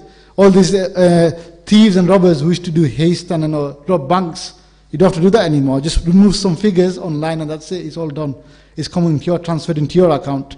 So that key, those 4-digit code, becomes most powerful thing. Those combination becomes the most powerful. If you have that, then you have access to the millions. Likewise, this is what we're talking about, reliance on Allah subhanahu wa ta'ala, and having the key of the understanding and following the teacher and submitting to him becomes very important. And I want you to, inshallah, really understand this concept here and now, inshallah. Because if you understand this and abide by that and accept it, then everything else becomes relatively easier after that, inshallah. So let me just tell you why this is so important, and it's very logical. Let's give you a logical proposition to you. The logical argument is, look, in every field, doesn't matter if it's religious field or secular field, in every field we go through a stage of development in educational institution. No matter where you are in the country, even if you're in Africa or in Asia or in Europe, for example, like in UK, like when we grow, we slowly develop, we learn, we practice, we put it in our life, and then move on to the next phase. You know, it's a development stages. So, for example, like when we are in our very child age, we go to nursery and then primary school. And in primary school, you have a certain set of teachers, at least for that year or for that period of 5 years, they become most important in your life because they are the ones becomes the means for you to learn the ABCD, the phonics, the numeracy and the literacy, and how do you add numbers, how do you take away, how do you join letters into, how do you join letters into words and then words into sentences. If the child becomes very misbehaves and does not listen to the teacher in the class, what's going to happen to him or her? He's not going to learn much, or he's going to fall behind at least. In UK, no one has to fail an exam. It's a system done in such a way you can all do well. But like, the great system in USA or in our countries, if they fail exam, they could be, age of 10, but they're still in a class 1, for example. Until you pass class 1, then you have to, you have to stay at that level. I think similar in USA as well, but in UK it's slightly different. But the point is, no matter where you are, you have to accept and submit to the teacher what they say, do the work, listen to them, learn, and so on.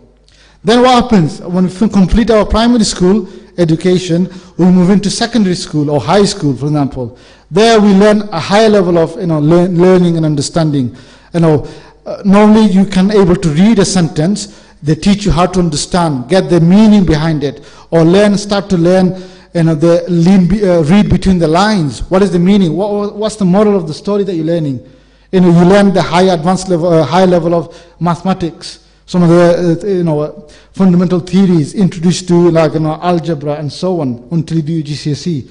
Again, you don't have any issue. Say, oh no, I love Mr. Jones from my primary school, and I like him so much here. I'm not going to go to secondary school and learn from him or her because now I like him. I want to stay with him forever. Then the people advise this foolish thing to say, okay, that's good. You respect and you love your teacher from primary school. That's good. That's what we want. You should never be disrespectful to your teachers or to anyone who teaches you of that level and caliber. Parents, uncles, aunties, teachers. We should have a highest honor and respect for them. Even if they're non-Muslim. The fact is they've taught you something, you should have respect. And if they happen to be Muslim, especially teaching Deen and Islam to you, then you should have even honor and respect for them as well, no doubt. We should be honoring them. But at the same time, with respect, we move on. We part company and go to primary school or secondary school. We learn at the higher level of understanding and so on. So we become more competent. Now I can write essays. I can express my feelings and thoughts. I can put form an argument, very, very eloquently, so that I can put form my ideas in front of others. So this is all we learn from those set of teachers. And then what happens? You go to college. University, for example, in college you go to A level, advanced level, that's what it meant to be. Not only you stay at your GCSE level, you advance where you can really enhance or harness the knowledge, the rudimentary skills you've learned of reading and writing to really make a difference, make an argument, make some kind of discover or learn how to implement, learn how to actually creative with it as well, be it in literature or in mathematics or science and so on. You learn at that level to comprehend and so on. And then after that, to master this, for example, further, you go to university. At university, you get a completely different set of teachers. They're usually known as lecturers. They're at a very, very high level where they themselves done a PhD, they've done years of study and research under their, lecturers and professors, and they've written some books. They've become very expert in that field of mathematics, of science, of biology, or whatever field they're focusing on. And they're very specific as well by that time. And then some of them, they even become world famous as well. And people find it honored to learn such knowledge firsthand from those teachers and those lecturers and so on. Now let me tell you now, that same person at the age of 20, when he goes to university, or 25, he doesn't still have the same argument. No, I like Mr. Jones from primary school, does he? He doesn't say, no, I'm not going to university, I'm going to submit to what he teaches. I still like my teacher from primary school. Maybe he's more intelligent. Also, he could be more intelligent, he could be better at explaining things to you. But nonetheless, you still move on and accept another set of teachers at university, and then obviously if you go further, then become more specialized when you do PhD and so on. Same thing holds true in a religious madrasa. Even in the maktab we have, for example, one teacher, he teaches you, for example, the nazra, the qaida, patti, alif, ba, ta, sa, the ba, zabr, ba, ta, zabr, ta, and so on. Then after that, when you master that and you go to Sipara and start, doing the nazar classes, there might be different ustad, teaching. That could be a very good, system. If you go to the masjid, they have different teachers. Unfortunately, one teacher teaching everything, in many masjids. But I know there are centers in UK, in Manchester, in UK, they have different classes like that. Different teachers, a different age group are teaching different students. Or if you go to normal madrasa as well, there are different levels, class 1, class 2, class 3, and so on. And then you move on, and then you learn, for example, how to read tajweed. Now tajweed, it could be a different set of teacher who teaches you tajweed. Then you learn about fiqh. Then if you advance further, you learn about tarjama, the commentary of the Quran, the grammar, all the deeper meaning, how to derive meaning, understanding, and so on, or the hadith, the hadith you do, or even then go to mufti course, Darul Ifta, you enroll yourself, and really learn how to derive masala and solve complex issues and things in life. And each time, believe me, when you go through this Islamic educational system, you are in effect having different teachers all the time. A teacher for fiqh, teacher for aqidah, teacher for commentary of Quran, teacher for hadith, Shaykh al-Hadith, for example, this, Shaykh al-Hadith that. And each time you're happy, I respect my Nazara class teacher, or the teacher who taught me qaida, or taught me tajweed, but now I'm learning this. Now, this concept is applied exactly the same way when it comes to spirituality. Maybe, mashallah, most of you may be aware of the spirituality, you're affiliated, you learn about the tasawwuf and the virtues of awliya and what they're capable of doing and so on. I have a natural love and attachment to. Especially in this month, one of the greatest awliya of this ummah, who was it? Shaykh Sayyidina Ghaus Shaykh Abdul Qadir Jilani. By hearing the name, we get goosebumps, sometimes, just hearing the mere name of such awliya. So we have certain love and attachment to. So this may be one brother in the local masjid or the local imam have introduced the concept to me. Then you move on and find someone else who teaches me something else about tasawwuf and so on. Now what I'm saying is now we are going to the level where you're going to spiritually travel and experience something of the unseen. Now this is very, very advanced high level. Now therefore, person who's teaching this, you should naturally move on from your previous sheikh. Not move on in the sense that you have respect and love for that ustad who taught you, but let's focus on here and now and accept and submit to that person who's teaching me that level which I have not achieved yet. Like we heard from the feedback, that we've not achieved that yet. I want to achieve. I want to say now have the experience of the unseen. If possible to meet Prophet Muhammad sallallahu alaihi wasallam spiritually, have my spiritual salah happening, and have the whole miraj map which I've shown to yourselves. So for that, I'm saying it's the same concept. Let's focus and submit and follow this teacher. Now here, I can tell you now, I'm not the teacher here. I'm just going to help you. I'm a brother like yourselves. I've learned as well, and I'm positioned to share and help you. But the real teacher is someone else. Is our teacher, my teacher. His name is Hazrat Sheikh Ahmed Dabbagh. He's not physically present, but he's supervising, aware of this as well, of this retreat. So personally, if you've not seen him before, I'll just show you a quick picture of him. This is our teacher. He lives in Manchester as well. Currently, they're in Umrah now. and going to Medina Sharif afterwards. This is the person who's the real teacher, living on this face of this world at the moment, who really helps us and guides us in a spiritual sense, and obviously physically when they're here in UK. And they're the representative of Sheikh Sayyidina Abdulaziz al-Dabbagh from Farsi, Morocco, who have obviously passed away now. They're the representative in this world now. So these are the real teacher which I'm referring to. And just a brief background, people who don't know, let me just quickly go through.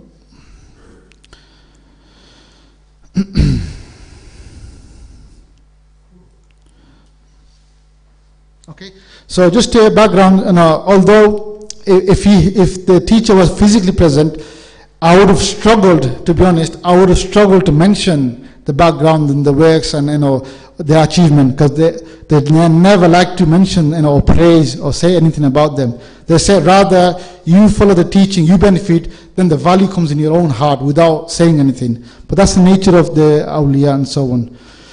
So for example, their lineage, the family lineage actually, mashallah, goes back to Sayyidina Imam Hassan al-Basri radiallahu anhum, rahmatullahi alayhi. The family lineage goes back to them, and every generation they are the pious ascetics and a pious person in their life who carried this spiritual work forward. They are, alhamdulillah, of course, a scholar in those traditional sciences, Islamic sciences, such as fiqh, hadith, theology, Quranic commentary, and so on. But what they're focusing on is the tazkiyah, purification, and the spiritual journey to Allah subhanahu wa ta'ala. This is what we are referring to now.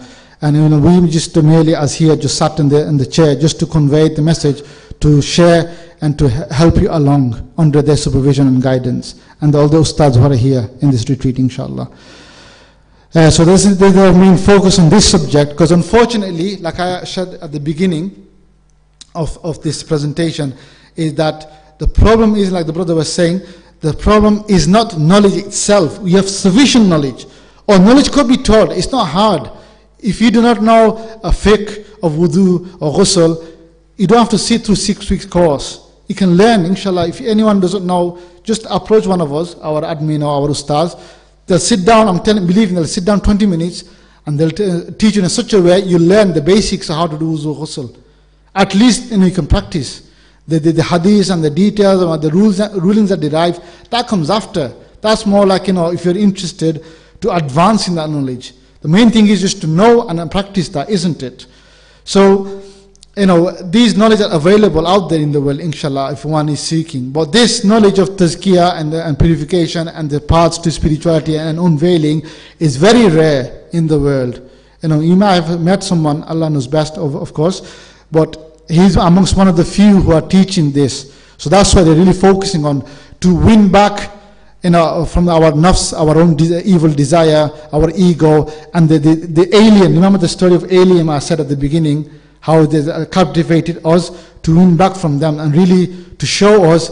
I always at this point mention about the story of Imam Maulana Jalaluddin Rumi, that a very small lion cub got lost once and ended up amongst the flock of sheep, and they ended up grazing, growing with them, but never seen himself who he is in reality. And because he grew up with the flock of sheep, what he ended up thinking about himself, he thought he's one of them. He's also a sheep. Until when he's fully grown, he's running around playing with with his fellow brothers or sisters, you could say. And then one day, another fully grown lion is seen. A lion is mingling amongst the sheep, and they're very happy, and he's not eating them at the same time. I think, what's happened to him?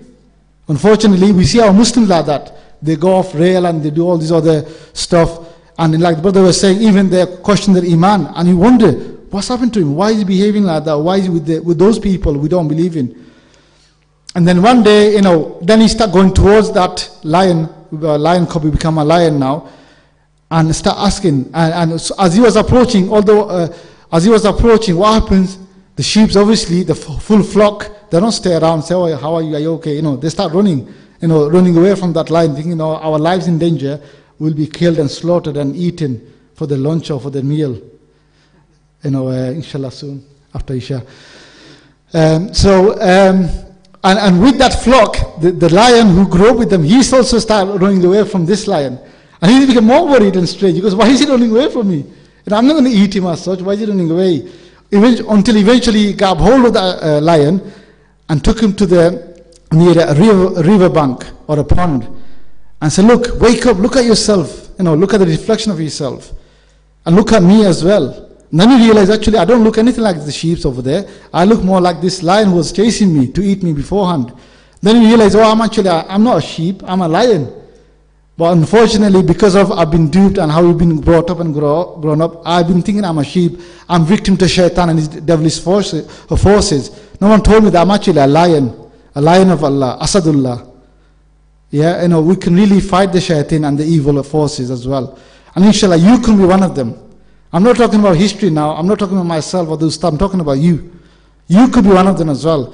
That you can go jump in the middle of the shaitan, the flock of shaitan and reclaim and rescue that lion which has been captivated by the flock of sheep, inshallah. Okay? So this is why our teacher is teaching us really to actually make that change in our life to the spirituality and tazkiyah. His current works, number of institutions across the UK, they have going down delivering lectures, literally all around the world. I've been to a few places only. They just came back from Canada. We did the retreats there. Many people, non-Muslims, new Muslims rather, they've come and benefited as well. They've actually, come. Obviously, we come from Manchester and from, let's say, Bristol and other places. They literally had to travel 5-hour plane journey to attend to the retreat. It's a huge country, Canada, for example. Many people have come from USA as well. And then now, obviously, in Umrah, they are meeting people and doing these things, holding retreats. Then in Morocco and all around the world, they're traveling. And not only just at the public level, but the professional institution, at universities, at the governmental level, as well as at a very much public level as well, all around the world. Like I said, South Africa, Jerusalem, Islamabad, and I can just name many, many much more as well. So this is like I said, we could be part of that to really help another human being, inshallah. So these are our teachers, some of the images, just so that you know who he is. And in between breaks, inshallah, our media team will play some short clips and videos.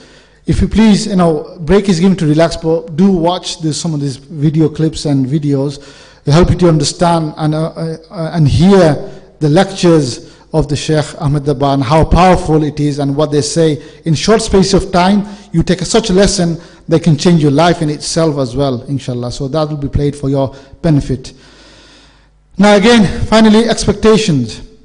All the ustads are here under the tutelage and the supervision and guidance of Sheikh Ahmed Dabbar, and also they're dedicated and showing you the path to Allah subhanahu wa ta'ala and to reach Him, and having the experience of the unseen and to help you along the way, inshallah.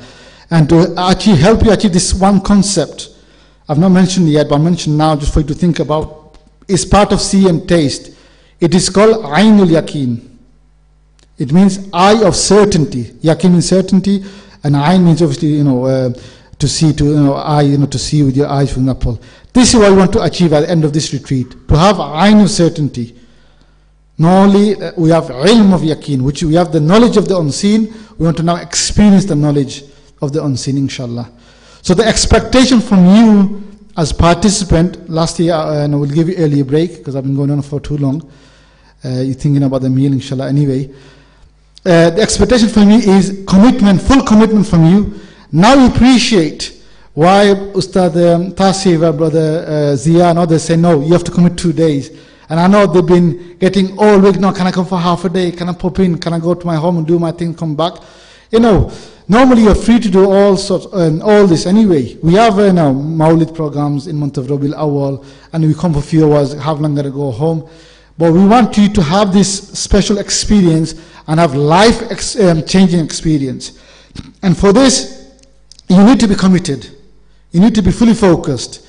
Believe me, if you go home, you'll miss a session. You might oversleep, or you might realize, oh, I've got something to come up. You might say, oh, go on, do some shopping. The shops are closing tomorrow. Buy some milk. Oh, I didn't do something. I saw my friend. I've not seen him for 3 years. I just appeared out of nowhere, and I had to spend time with him. But before I know it, I missed 2 sessions now. Then I thought, what's the point going now? Let's just stay at home.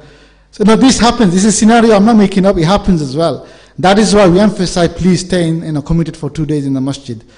Unless it's absolutely necessary, you have to go. Then I would say as a courteousness, seek permission from our admin, our ustaz. It's like etiquette. Then you don't go there, do that, fulfill that thing that you need to go for, then come back. Then don't do second and third and fourth things as well, inshallah. So full commitment is important, and be like an open vessel. Open vessel is very easy concept. Like here, mashallah, brother giving a glass of water for me, and I've been meaning to drink that for the last 1.5 hours. Bismillah. Now they were only able to pour this water, this pure fresh water, in this glass when this glass was empty, was clean and empty, so that they were able to pour in. If you already have preconceived ideas and conceptions, no, I know better, I know this, I've done this before, then that's fine, mashallah. Congratulations to you. Carry on, go ahead. You carry on with your life, then help others. But if you're in a situation like we hear from the feedback, that no, I want the experience, then please, bear with us. Submission is a key. Be like open cup or open vessel, and really just, experience, go through the whole thing. That's why we discourage you to even fast. Normally, if we say in masjid, like we do nafil etikaf or sunnah etikaf, we fast, and days are short anyway. Just so that we want to eliminate that one aspect of feeling tiredness, because I've not ate all day. So by the time, Isha, Asr time, or Zohar time, I'm tired, I'm feeling thirsty. Just to remove that extra layer of, you could say, distraction, we said, no, don't fast. Inshallah, food is provided 3 times a meal, inshallah. So what to say about all the other distractions, phones and everything else. And so that's why when you're given time to rest, these 6 hours, take it as a quality time to rest. If you don't rest, I can guarantee you, because I've experienced as well, that's what I'm saying. I'm pre-warning you. I can guarantee you when you sit in a session, oh yeah, I'm fine, I'll be okay, 4 hours sleep, I can manage. You'll be dozing off halfway through. Then when you hear feedback, okay brother, your turn. Oh sorry, I was asleep, I was a bit tired. I didn't realize I didn't have a proper sleep. So that's why sleep time, sleep. Not talking to anyone else, unless it's emergency, of course, or medical need. And we'll do everything together, by the way, as well. Nothing that, I do something private, you do something private. For the next 2 days, everything will be done together. We'll eat together, we'll sleep together, we'll pray our namaz, askar, presentation, everything is together as well, so that we get used to the whole system. And so it's not here just to pass time, it's something that you want to learn, achieve, and experience, inshallah. Okay, I hope everyone understood. And in the teaching field, they said the worst thing you can ask the students is what? Have you understood? They all say yes. They'll never say no, I've not understood. So I'm not going to ask you, have you understood? Maybe randomly give an opportunity for them to ask a question. Or maybe we'll select as well, see if they understood, inshallah. Some brothers from this side, I think they've been pretty quiet here, so.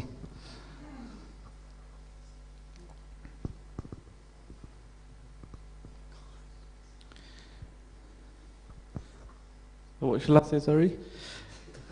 That's good. That's good. I like that. MashaAllah. First of all, have you understood what we covered for the last 1.5 hours? Are you just arrived now? No. Okay. Okay, let me make it easy for you. What things stuck on your mind from all this 1.5 hour presentation I did? What thing you remember, I've really taken on board, what you said for the last 1.5 hours? Because then, it makes me, happy that at least you understood one aspect. No, I was obviously... I understood everything, but I went to the last year Bolton one as well, so...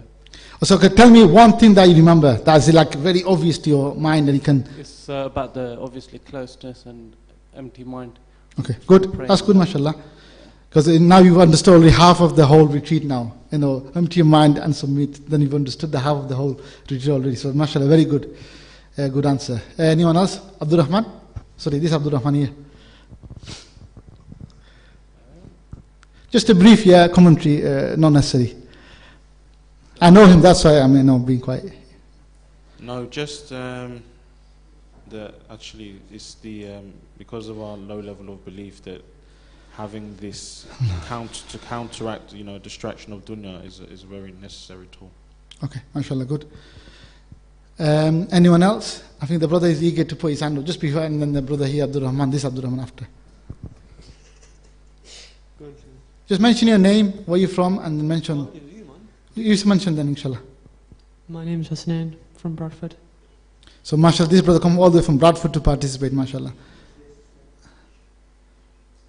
Please, if you just respect each other as well, inshallah. Yeah, yes.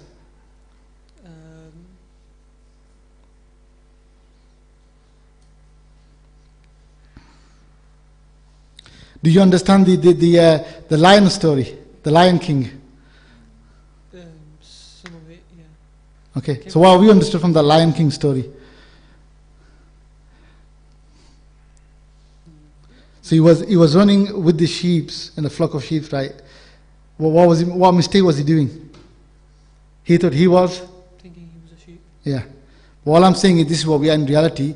We get very succumb to give in to shaitanic forces because we think we're very weak. We're like lamb and innocent, like they say. The lamb is very innocent.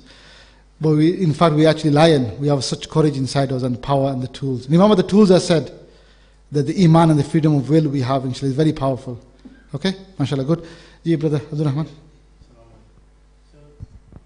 Alhamdulillah, I understood all what you said except one. So you said everyone have the ability to travel or to become friend of Allah. Yes. Yeah. Okay. Is it for non-Muslim as well? They have the opening. They can also be friend of Allah, but there's some other conditions they have to, accept first. Like you've accepted 8 conditions through the messages, through email.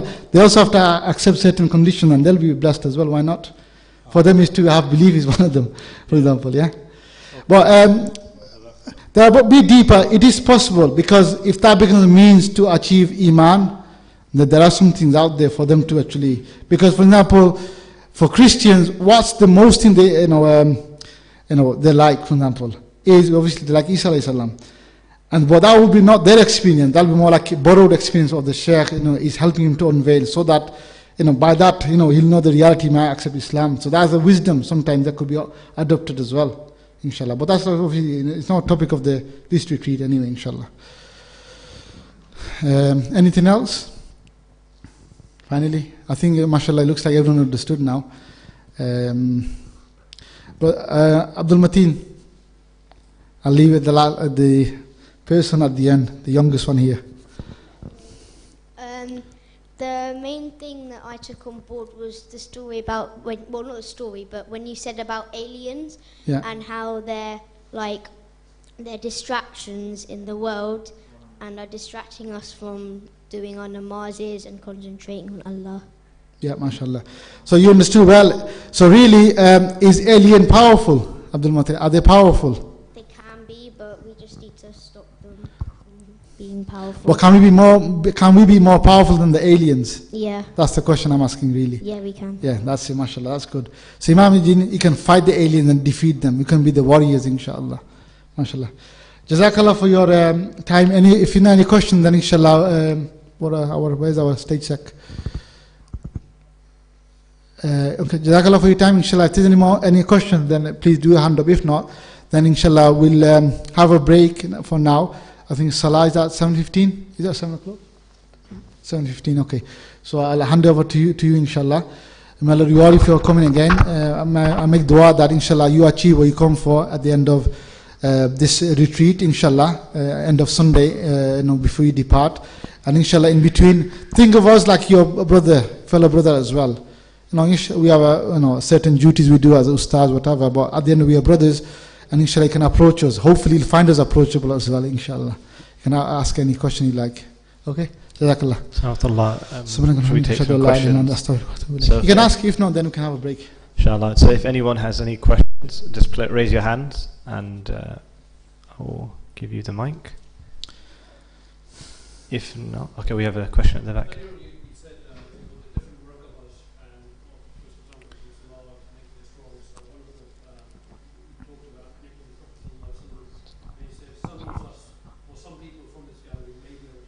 Yeah.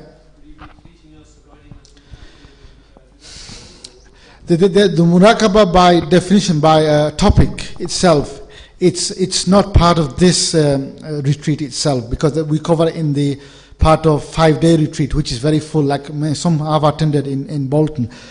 But like I said, we're not relying on my deeds or any of our deeds. We're relying on Allah subhanahu wa ta'ala. In the spiritual journey, it could be that this happens as well. So I'm saying I'm actually raising your hope, if anything, inshallah. And I make dua for you that it happens to you in this retreat as well, inshallah. Okay.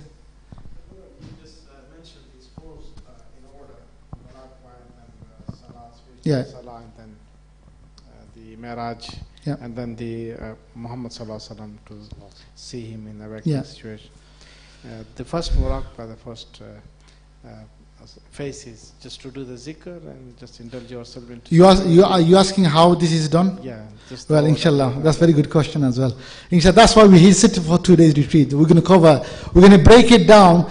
I'm going to repeat it so much that you will not forget anymore after that, inshallah. So we'll go through everything in a very slow and very measured way so that, you can understand. Because remember, in a classroom setting, every single one of the participants are at a different level. Some people, they understand quite easily, like, mashallah, the young, our nephew there. Some people, they might take time. But we go at the pace, inshallah, that everyone is on board, inshallah, and then learn and practice. Main thing is practice, not the learning part. Learning part could be done anytime, anyway. Is the practical practice part, inshallah. So yeah, may Allah bless you, and inshallah, you'll learn as well, step by step. We'll take one or two more questions. Can I just remind people, before they ask a question, just mention your name and where you're from.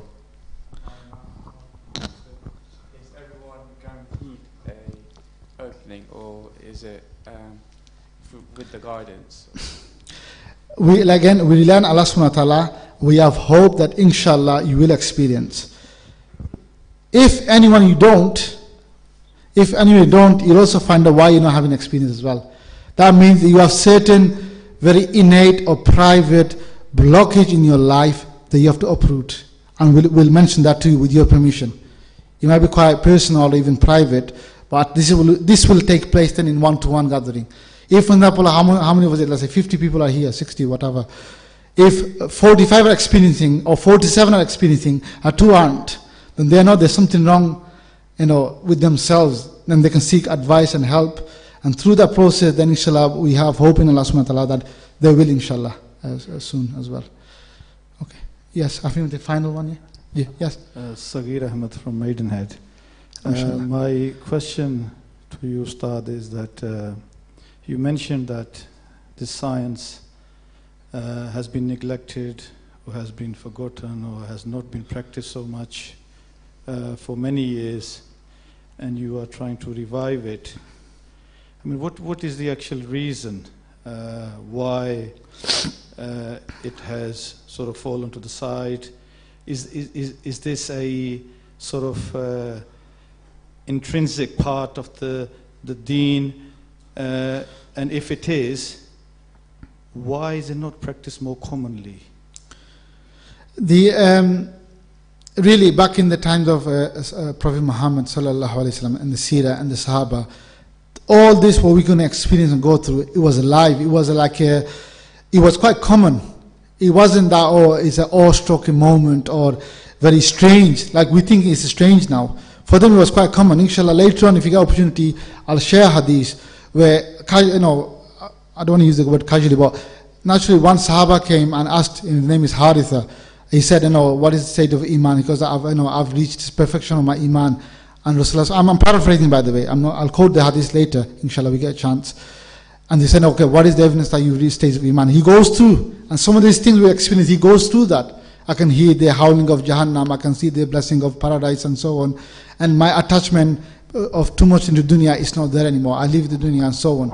And once he describes everything, at the end Rasulullah sallallahu alayhi wasallam said, yes, you have said the truth, you have reached. So what I'm saying, there was just a sahabi amongst all the sahabas.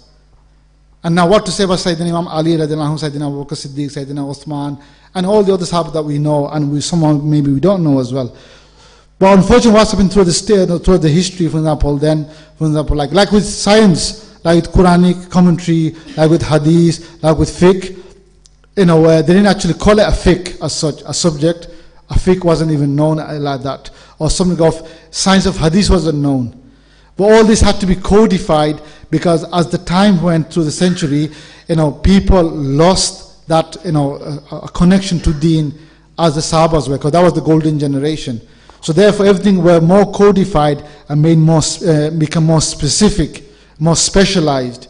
So that then when people want to experience something or learn something in any field, they would go to those specialists to learn, to achieve, and so on. And unfortunately, this is the nature of the wisdom of Allah subhanahu wa ta'ala, that throughout the ages, as the time goes along, the Deen is still perfect. There's no nooks or there's no shortcomings in the Deen. The Deen is still the same as it is. It's just that because the fault is with the people, they're moved away because they've given in, like I said, the scenario, to our own nafs and shayateen. We find ourselves quite weak and feel as though we're victimized. So therefore, we now, because the saying of Sayyidina Ali radiallahu anhu, that you should speak at the level of the people of their understanding. You can't speak at the level, high level, and they're over there. So now modern techniques like this presentation and this the visual aid is adopted so that we can convey and speak at the level of the people to understand, so that eventually they go back to that level where, for example, the previous generation have experienced. So this is the revival is always going to take place until Yawmul Qiyamah, because imagine now, maybe let's say the Qiyamah will not happen another 1,000 years. Don't take my word for it, by the way, I'm just giving an example. Yeah, another 1,000 years. So then, imagine what's going to happen in, year 3000. Maybe, hardly anyone will be practicing. So again, it's not fault of the Deen, it's the people are slowly, because that intensity of shaitanic influence becomes stronger. So that tells me the shaitan and shaitanic forces, they get no help from Allah subhanahu wa ta'ala. They get no help from the spiritual guidance from Prophet Muhammad sallallahu alaihi wasallam and the pious and the righteous. But that tells me they're not lazy. Shaitan and the evil forces, they're not lazy. 24 hours a day, 7 days a week, they're always constantly working. How to what? Derail us. So who's lazy? Really, it's us. We take everything for granted. Oh yeah, like I give example of Coca-Cola. Yeah, we made millions, just sit in your rollers now and just enjoy your money. But really those who are in financial market and in that field, they're not lazy. They're not sitting in their home and enjoying the ranches and all the scenic places. They're constantly working. If you look at the richest people in the world, they're working 9 to 5, they're waking up at 8 in the morning, they have a set routine. And I sometimes think as well, what would I do if I have billions like that? I'll probably retire at age of whatever, 30 or 40. I said, let's enjoy my life. I actually think like that, how come, where do they get their motivation from after earning millions and billions? So, unfortunately, we have such mentality that we feel as though we're victim, inferiority complex. We move away from Deen. We feel like a sheep situation that, people out there get at us. We don't do anything on ourselves, and always stay active and proactive and plan for our own personal development and for the society at large. And that's why we find ourselves in that state. But Deen itself is perfect. There's no nooks in that sense, inshallah. We're just going to take a short break from here. We have Isha Jamaat at 7:15, so you have half an hour to refresh your wudu and have an opportunity to walk around and get some blood circulation through. I know you've been sitting for about 2 hours. And then the next session is after Isha, which will be at 7:45, which will be going through the first session, which is the preconditions to spiritual openings. So we all need you to be awake and attentive, and then after that session, inshallah, there'll be dinner served, so you don't have long to wait for food, inshallah. I can see many of you are quite hungry, so inshallah you can have your break now.